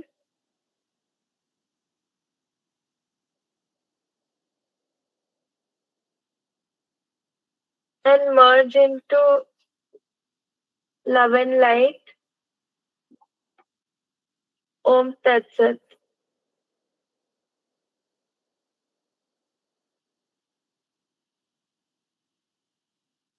So that is the message we received.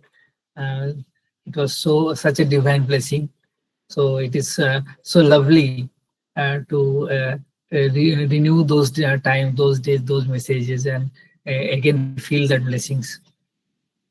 So we'll go to the next event actually. So Guru Purnima is over. After this this thing, we next day after the night, next day we left the Gangasagar hotel, and then we visited Yuktasas Sri Yuktasas Chirji's ashram. So we will take up that one. Before that, actually, in the bus, Hariomji he sang a bhajan, very nice bhajan. We want to listen that bhajan from him. Hariomji, please, can you please sing the bhajan? Pranam Guruji and Pranam everyone. So this bhajan I had learned from YSS Yogoda System Society. From there I had learned this. In this, the seeker is praying to his Guru, please make me like you. You are a very skilled, so I am a raw clay, make me like you. And then he is praying to Paramhans Yogananda ji, who is known as Prema Avatar. Then we visited Sri Rampur, Sri Yukteswar Giri's place, who is known as Jnana Avatar in YSS. And Lahiri Mahasaya is known as Yoga Avatar, and of course Mahavatar Babaji. So this is a bhajan about that. So I'll just sing few lines from there. अनगढ़ माटी मैं हूँ गुरु तुम कुशल कुम्हार, अनगढ़ माटी मैं हूँ गुरु तुम कुशल कुम्हार, अपने जैसा ही घड़ो माटी से आकार, अपने जैसा ही घड़ो माटी से आकार, मैं टूटी सी नाव हूँ गुरु तुम खेवनहार, इसी जन्म में ले चलो भव सागर से पार, मैं टूटी सी नाव हूँ गुरु तुम खेवनहार, इसी जन्म में ले चलो भव सागर से पार, स्थूल शब्द मैं हूँ गुरु तुम सूक्ष्म विचार, अपने जैसे डाल दो वाणी में उद्गार, मैं पाती हूँ प्रेम की गुरु तुम प्रेम अवतार, मैं पाती हूँ प्रेम की गुरु तुम प्रेम अवतार, इसी जन्म में बाँच कर हर लो विषय विकार, इसी जन्म में बाँच कर हर लो विषय विकार, मूढ़मति अज्ञानी में गुरु तुम ज्ञान अवतार, मूढ़मति अज्ञानी में गुरु तुम ज्ञान अवतार, मेटो तुम अज्ञान को मन में हो उजियार, मेटो तुम अज्ञान को मन में हो उजियार, मैं करता मैं फिरूं गुरु तुम योग अवतार, मैं करता मैं फिरूं गुरु तुम योग अवतार, मेटो मन से मोह मद काम क्रोध अहंकार, मेटो मन से मोह मद काम क्रोध अहंकार, तुच्छ सा एक जीव में गुरु तुम महाअवतार, तुच्छ सा एक जीव में गुरु तुम महाअवतार, चरण चरण में आया हूँ कर दो बेड़ा पार, चरण चरण में आया हूँ कर दो बेड़ा पार, गुरु तुम पूर्ण सत्य हो तुम ही हो करतार, गुरु तुम पूर्ण सत्य हो तुम ही हो करतार, मुझको भी पूरन करो करके एकाकार, मुझको भी पूरन करो करके एकाकार. Now this line is very important. I am singing it again. अहंकार is our biggest enemy. मैं करता मैं फिरूं गुरु तुम योग अवतार, मैं करता मैं फिरूं गुरु तुम योग अवतार, मेटो मन से मोह मद काम क्रोध अहंकार.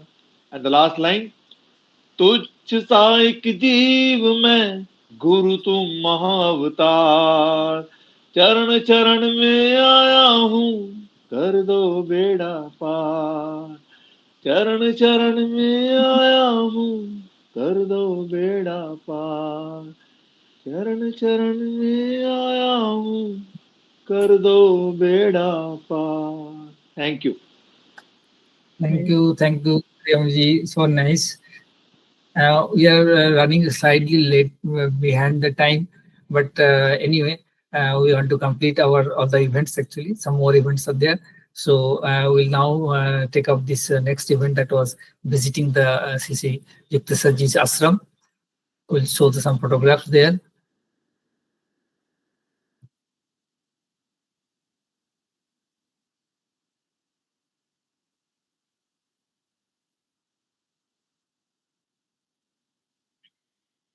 So this is the you can see that place. This is Sri Swami Sri Yuktasarji's Giri Sastram, the Siti Mandir. So this is actually beside the actual home of Sri Yuktasarji, where Yuktasarji had a home in the Sirampur in West Bengal. So his actual residency just beside this Sriti Mandir, where he stayed and where Paramahansa Yogananda spent a lot of time with his Guru Yuktasarji. So this is a very holy place. Same with Sambhuji. This is that you can see from the Sriti Mandir. This is the that actual building. It was sort of a courtyard is there inside, and it is all around that balcony is there. First floor balcony is there. If you have read that Paramahansa Yogananda, that autograph back of the yogi, that they will be knowing this building. He has talked about this building. So this is one photograph in that lawn of that Sriti Mandir. This is we are meditating inside. This is that Sri Yuktasarji photos. Then Paramahansa Yoganandaji's these thing photos are there. Some more photo. Then we did Arati there. This is that from that pedestal where all this the Paramahansa Yogananda and Yuktasarji's photos are there. There's another good photo there. Another good photo. This is that another where all the gurus are there. Mahua Babaji is there, and all other gurus are there. This is another photograph, good photo inside. This is one message from Paramahansa Yoganandaji. And this is the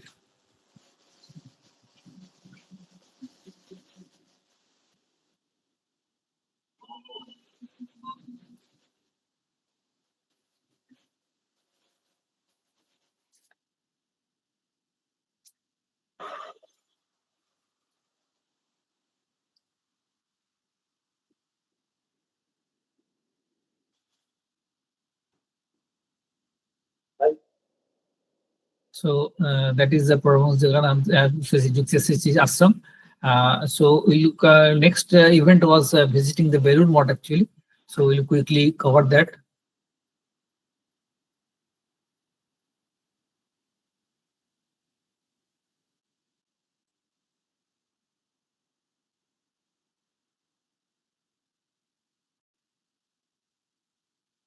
So this is one group photo just in front of the main Belur Mandir, Belur Math Mandir.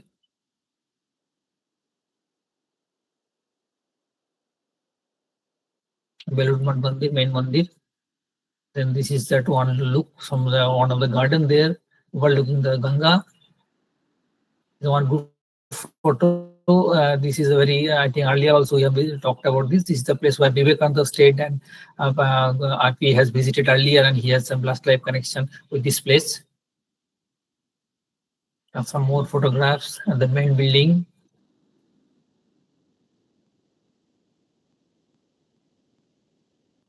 The visual photograph just at the sunset.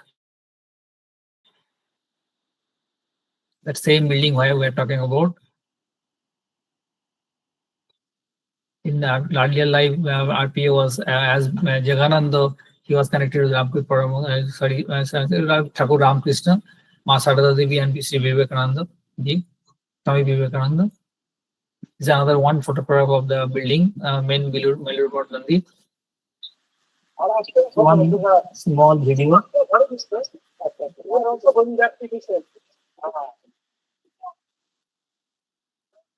So that's all about that Belur Math. We are little behind time. One another important event is that we had during our satsang, one Nightingale visited our place, that conference hall.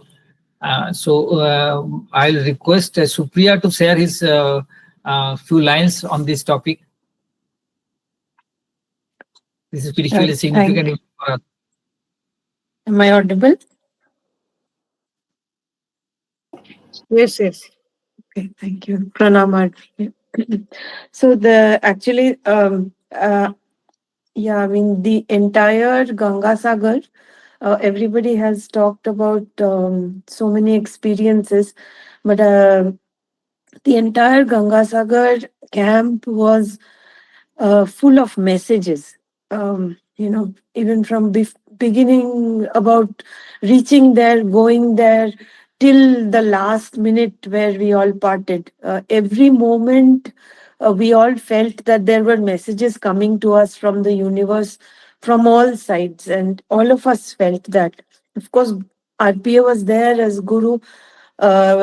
Nature was giving us messages, animals were giving us messages, Vidya was sending a message. Everywhere we went, we were getting messages. And,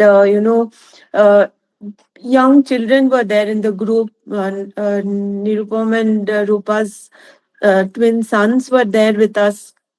Ganesh was there. They're all young, and they were asking questions which were so powerful. We all learned a lot. So there were a lot of messages coming. So I'll come to the Nightingale thing. There was one. There were among the messages there were quite a few things. So I just wanted to mention that. So when we were going to the temple early in the morning. Of course, the photographs and all you have seen. When we were entering the lane towards going to that place, there was a very different feeling. It was very magical.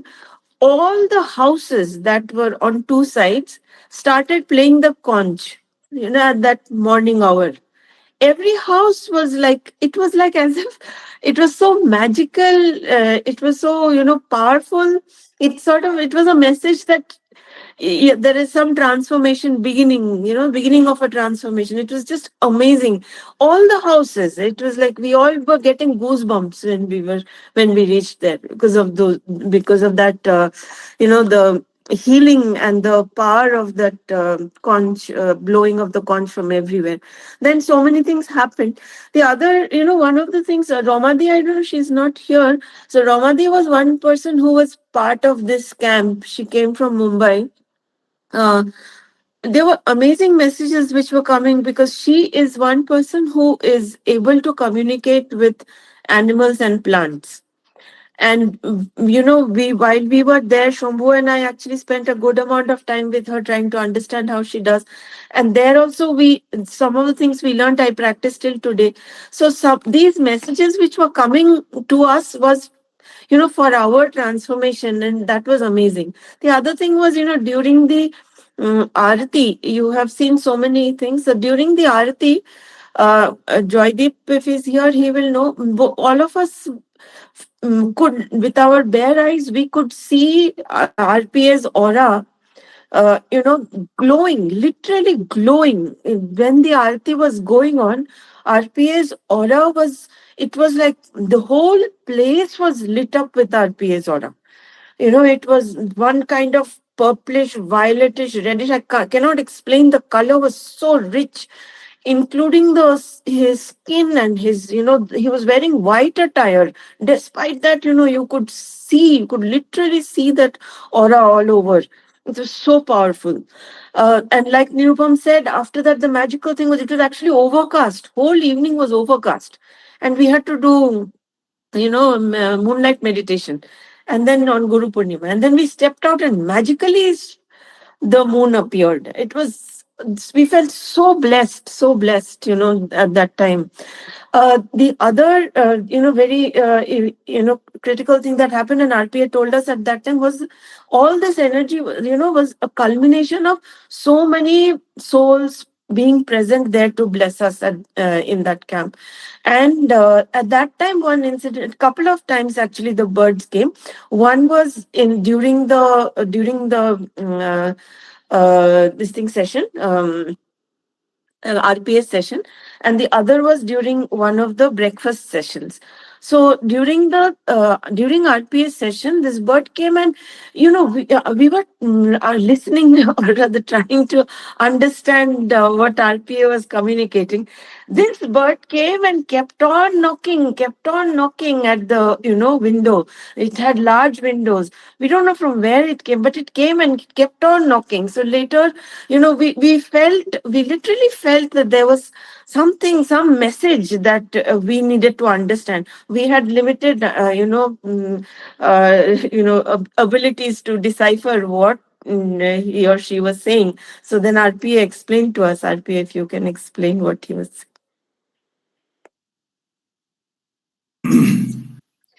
Okay, so there is a significance of the nightingale in the high level of spiritual like a experience. So let me give you first that different chakra has a different sound. So I'm just giving the background first, then I will come to exactly this particular topic at what is the special about this nightingale. See, what happens when all of us, we can hear our root chakra sound, which is Muladhara, which is a cricket sound, continuously in the background. You can, every time you meditate, you must have heard it. So that is the other dimensional sound. When your awareness level go to the Swadhisthana, the next high level, then that same cricket sound, but it becomes intermittent. I'm talking about the chakra sound. During meditation, what you can experience. If it crosses Manipura, then you can hear something like a raining and thundering sound. Like a huge amount of rain comes and some thundering sometimes happens. That is a Manipura sound. When it crosses Anahata, that the heart chakra, then it is like a sound of a drum, particularly the dhol, dholak, that kind of sound, the drumming bit sound comes when that is a Anahata. Visuddhi, when it crosses that, it is, the throat chakra, then you can hear the sound of a conch or sankha. Yeah, that is the thing. And when it crosses the Visuddhi. And when it crosses Agya chakra, if you concentrate on that activated the Agya chakra, then it is like a bell. That in the temples and all, there's a ghanta, that is the bell with the reverberations. In I think in Babaji's cave, before that we visited that temple, that the mother temple. What is that? Anyway, there we experienced that. Dunagiri. Dunagiri temple. When we meditating, we are experimenting with the bell, the reverberations of the bell. That kind of sound is with from the Agya chakra, that kind of thing comes. When it reaches Sahasrara, then the flute comes, flute sound, and the Bagchi. So that is where you can, the experience of the Lord Krishna, you can see is the flute. That comes when the Sahasrara it reaches. So these are all, the 7 chakras are within the body. When you go further deep into meditation, I think all of you have seen that Babaji as a Mataji's that picture that is in the forest, and there is a small snake in front of it. I distributed earlier, I think many of you got it. So they are meditating, Mataji with a red sari and with a gold tulsi leaf and all those kind of things. So when I got it, I was meditating, experienced through all this. It was in my, puja room as to meditate. I'm talking about my silence period at that time. So then what happens is that from then the Babaji communication with Babaji started, then with the Mataji se puch.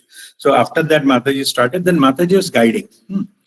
So when I was meditating on Mataji, then all the chakra sounds and all it experienced beyond that. And I started hearing about this nightingale singing sound. This nightingale singing, that sound, these are all other dimensional sound. I'm not talking exactly the physical sound. That shows you attain a very high level of spiritual experience, but physically it is almost impossible to get there. Yeah, and only you can listen to that kind of nightingale thing when all your chakra levels are already, you go beyond that. Otherwise, you would have hear one of those sounds as a part of your meditational experience. What I just explained. Yeah. This particular aspect I used to hear sometime when I'm meditating on Mataji, but it's not clear that what is it all about. That particular. I used to see in that forest, into that. In the forest where in the Himalayas, Babaji, Mataji is sitting, that nightingale is on one of the trees and singing. Yeah, it is my meditational experience. It's not there in the photo. Yeah. Anyway, then one day Mataji started, when I started communicating with Mataji, and Babaji used to come for a very cryptic message and give brief instruction about for humanity and new technique or things. Way to sort out the issues of the humanity in future and the golden era and all this kind of stuff. But day-to-day business, I used to go to Mataji asking for healing. Somebody, किसी का जो है ना mother बीमार है, किसी का बेटे का नौकरी नहीं लग रहा है, and all this kind of stuff. So all this I used to ask Mataji and keep getting her advice, and then I used to channel healing accordingly and things like that. Yeah. And in the whole process, the Mataji used to talk to me in the fluent Bengali. So earlier I used to talk to Babaji either in English or Hindi sometimes. Yeah. So, and when Mataji started speaking to in Bengali, I got surprised there. I said, Mataji, you know Bengali? So Mataji is telling, just I'm giving you the reference in Autobiography of a Yogi. There is one section, Mataji appeared in, Lahari Masha in Banaras. And he was, Mataji was communicating with Lahari Masha, giving some instruction and all those things. So Mataji is referring to that communication. Mataji is saying, what do you think I have spoken, which language I have spoken to Lahari Masha in Banaras, what you read into the book. So then it was clear, because Lahari Masha is also a Bengali. And then I understood that it is my foolishness to ask about, which language, because I was assuming she will speak Hindi. Later on, I realized it doesn't matter. Language doesn't matter, because this doesn't depend upon the language anyway. But during that time, during this conversation, Mataji said, this kind of the coded thing, how to attain this level of spiritual, like listening to a nightingale sound, in Bengali it's called bulbuli. Bulbuli, the song of bulbuli, it is very rare, means it is post-enlightenment experience. Yeah? So Mataji was telling how to reach to that level is already given into that the lore, folklore or common, like we said that mother sing some song to keep Lullaby. Lullaby. So into that to sleep, that kind of thing. So she was telling me in the Bengali, and she mentioned about one, that is what we had the discussion today. So there's one particular that lori, and it was actually the coded version of what is the level you have to cross to go up to the level, the post-enlightenment thing, but to reach to listen to the song of that bulbuli. Yeah. So now who will read that? This particular poem? Mahua, you will read, or who will read? Mahua, please, go ahead. Okay, the English one, or should I also say the Bengali one? No. First you say the Bengali one, then the meaning. Yeah. Then I will go further explanation. Yeah. Okay. So, খোকা ঘুমালো, পাড়া জুড়ালো, বর্গি এলো দেশে, বুলবুলিতে ধান খেয়েছে, খাজনা দেবে কিসে. So I'll just translate it. So the little boy has gone to sleep. It is all quiet in the city. Suddenly invaders have entered the city. The nightingale has eaten away all the grain. Nothing is left to be paid to the invaders. So this is one stanza in that poem. Yes. Right. So this was Mataji was referring to. So it is a very simple, very common, at least every household in the Bengal, they know about that. And this particular, small, we call it chhora, small poetry kind of thing. So now let me go one by one. Yeah. So the little boy has gone to sleep. Naughty boy, little naughty boy gone to sleep. So Mataji is referring, this has been, the naughty boy is your, in your thoughts. Yeah. All the time it is creating some kind of trouble in you. So that is a naughty boy. Yeah. So naughty boy gone to sleep means if you can, go keep your mind, stop chattering, like go to, in our, all of us, we know that is a no thought zone. Yeah. Mind, stillness of mind, no thought in the mind. So that is the symbolism, the naughty boy has gone to sleep. And it is then the whole realm is at peace, the silent, the stillness, that it is all quiet in the city. Next is that, but when this happens, then there is a threat. Which is the threat? Which is the next line of the poem is, suddenly invaders enter into the city. See, earlier days, no? So there is a lot of attacks in between two kingdoms and all those kind of things. So one maybe kingdom attacking another kingdom. So in the middle of the night, they used to attack. Yeah? So, and they used to come and take away whatever, the area they have harvest or anything, or cattle or whatever. They used to take it out. If some rich man is there, the wealth they have to steal and things like that. That was very common in the earlier days in Bengal. So they used to call it a Borgi. Yeah, Borgi elo deshe means that the invaders who just came and they snatch away things and go. Yeah. So the custom was to please them, the householders and all, they used to offer whatever they have so that they take it and go. If they don't, they go for the, beating up those people and even killing. So that they have to, if they don't get anything. Yeah, that is their way, the way of working. Anyway, so now let us come back to the spiritual context. So Koka Khumalo Parajuralo means that particular the boy, the naughty boy has become silenced, got to sleep, means the mind has quietened and it is a peaceful. The whole area is peaceful. So who is representing the Burgi, the invaders? Yeah? That is your ego. So that ego doesn't like that, because ego realizes that if it is, silencing mind means that is a tool they are losing. They're losing the power. So ego does not like that. So ego comes and attacks. In spiritual language, sometimes it is also called, it is like a wounded tiger. It tries to drop you back from your spiritual path, So how they do that? 3 ways how the ego can control us. Like either it creates some doubt, or it, injects some fear in your mind, or logically convince it is not worth pursuing the path. You know that these are the 3 ways ego tries to control us. Anyway, so it is like an invader that came into that. They are attacking your state of, that calmness or stillness, whatever you attack. Yeah? The last point, the bulbulite thankeche, nightingale has eaten the grains, means whatever we could have offered to those invaders, the nightingale came and eaten them away. Means there is nothing left for that invaders to offer.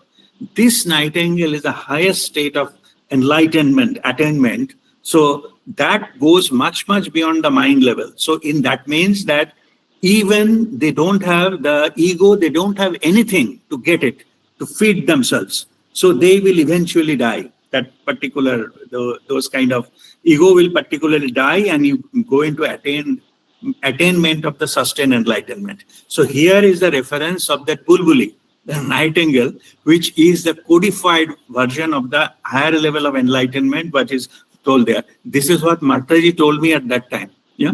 So this whatever the poetry you know from your childhood, this is the true meaning, and this is what the codified thing in the spiritual context. So I will close it there. That is the meaning.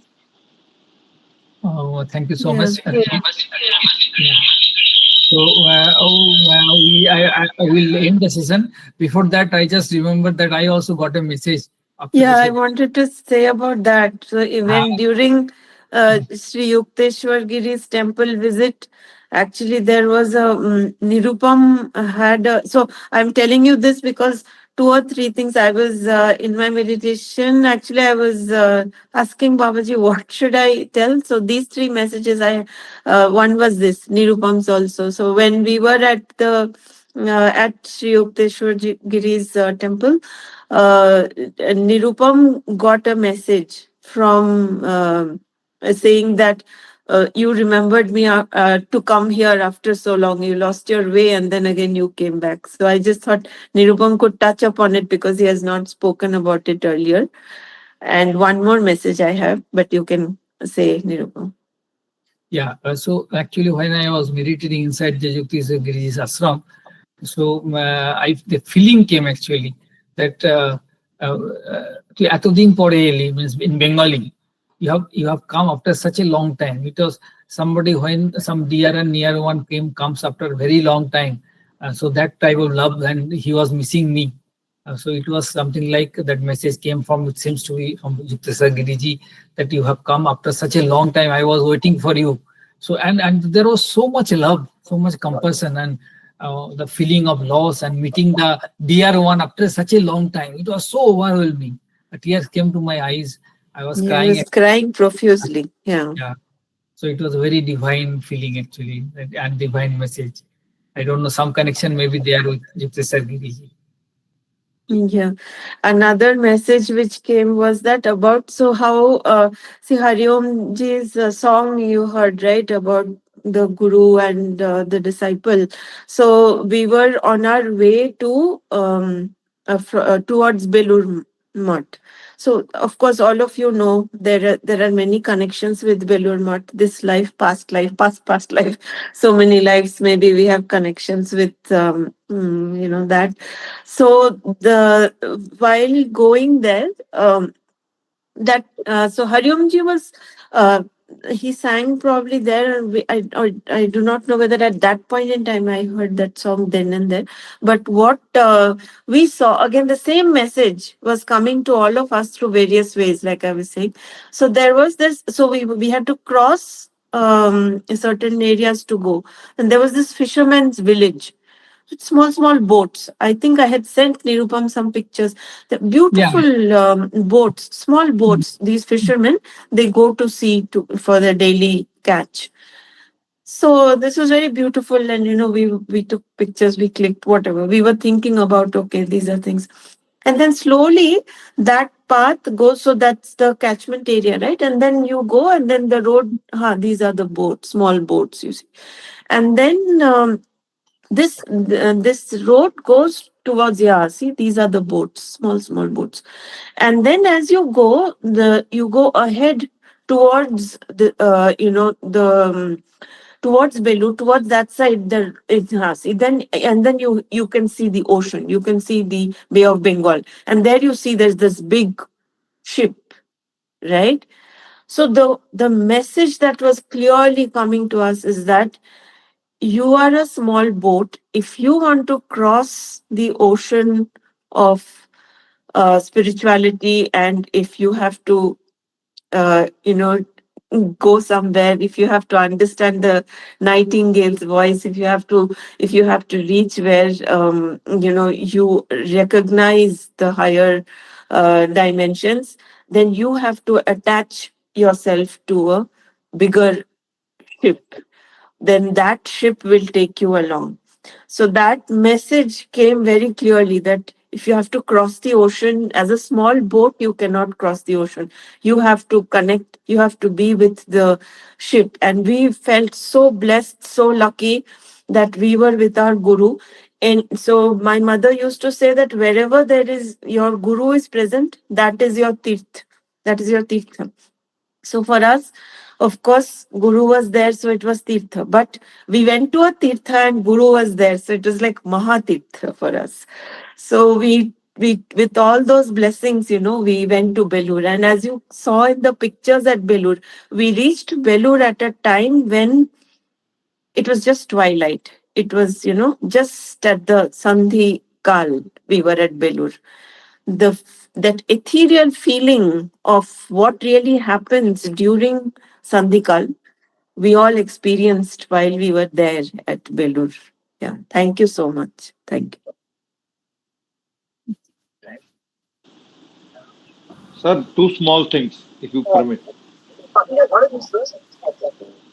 Uh, Sir, one is that when we were doing water kriya, the water was there in the sea, and the moment we finished the water kriya, the sea had receded back, as if it just came to bless us.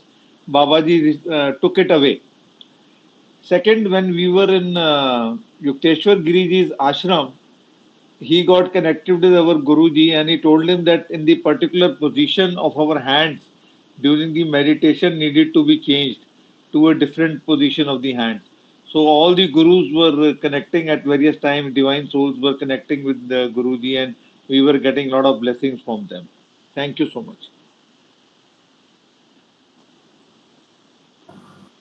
Thank you.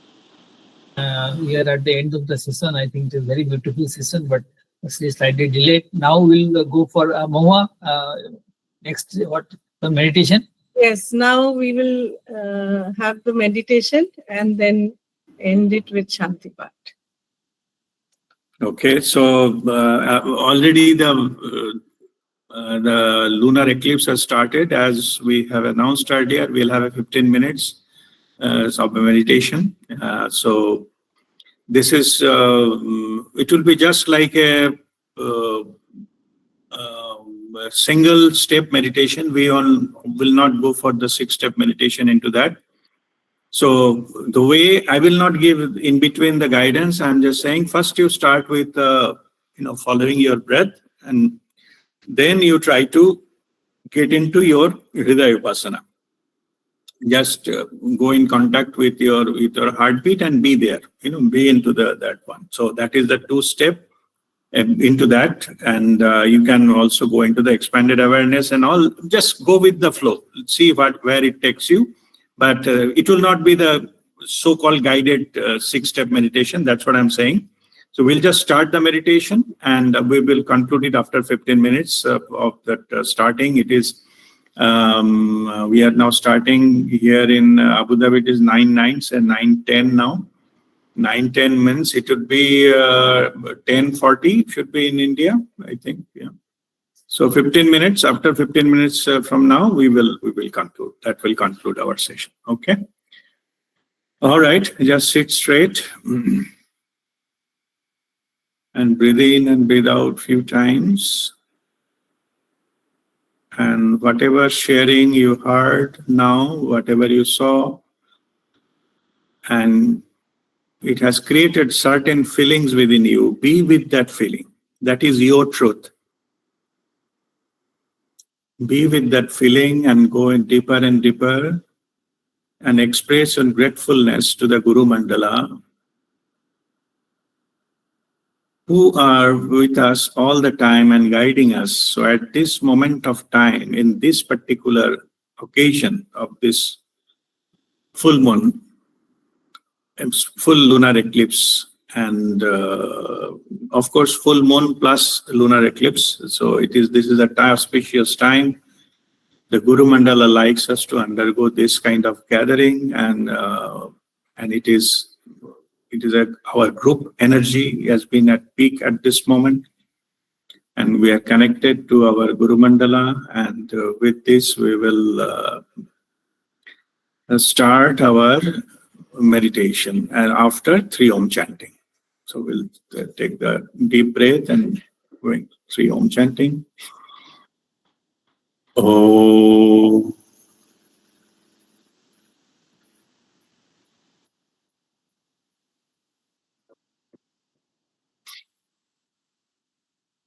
Om.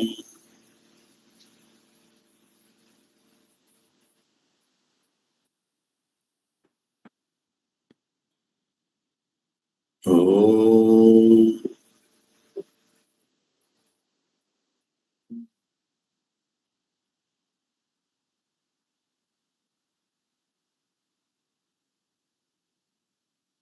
Now be with the breath and go your attention deeper and deeper.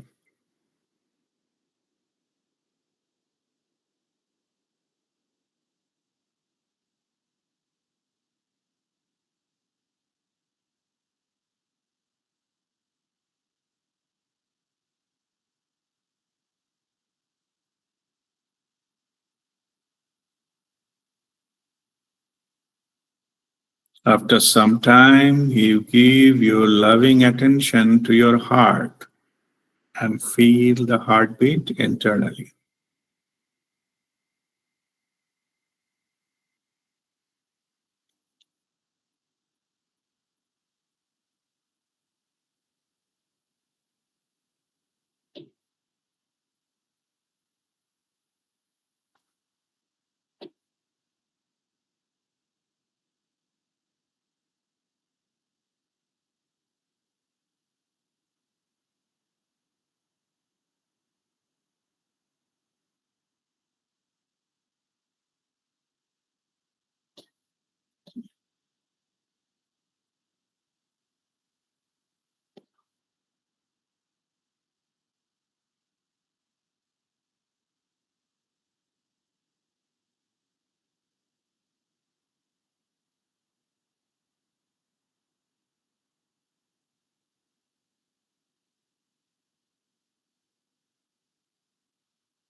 All right.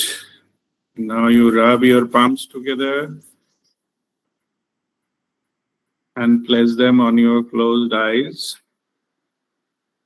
I shall count 10. Hold it till that time. 1, 2, 3, 4, 5, 6, 7, 8, 9, 10.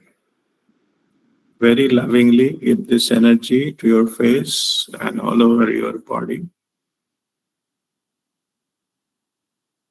If you like to send the healing energy to anyone, intend that person is in front of you and bless with both of your hands. If there are more than one persons, then bless them one after another.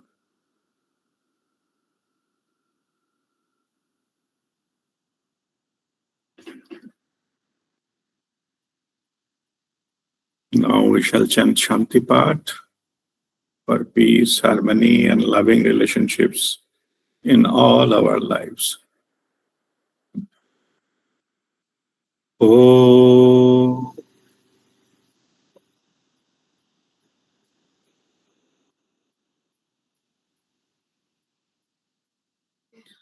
Sarvesham swastirvavatu.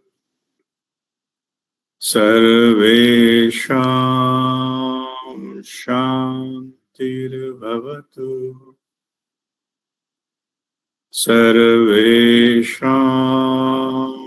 purnam bhavatu. Sarvesham Mangalam bhavatu.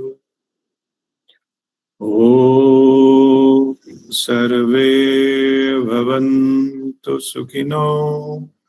Sarve Santu Niramaya.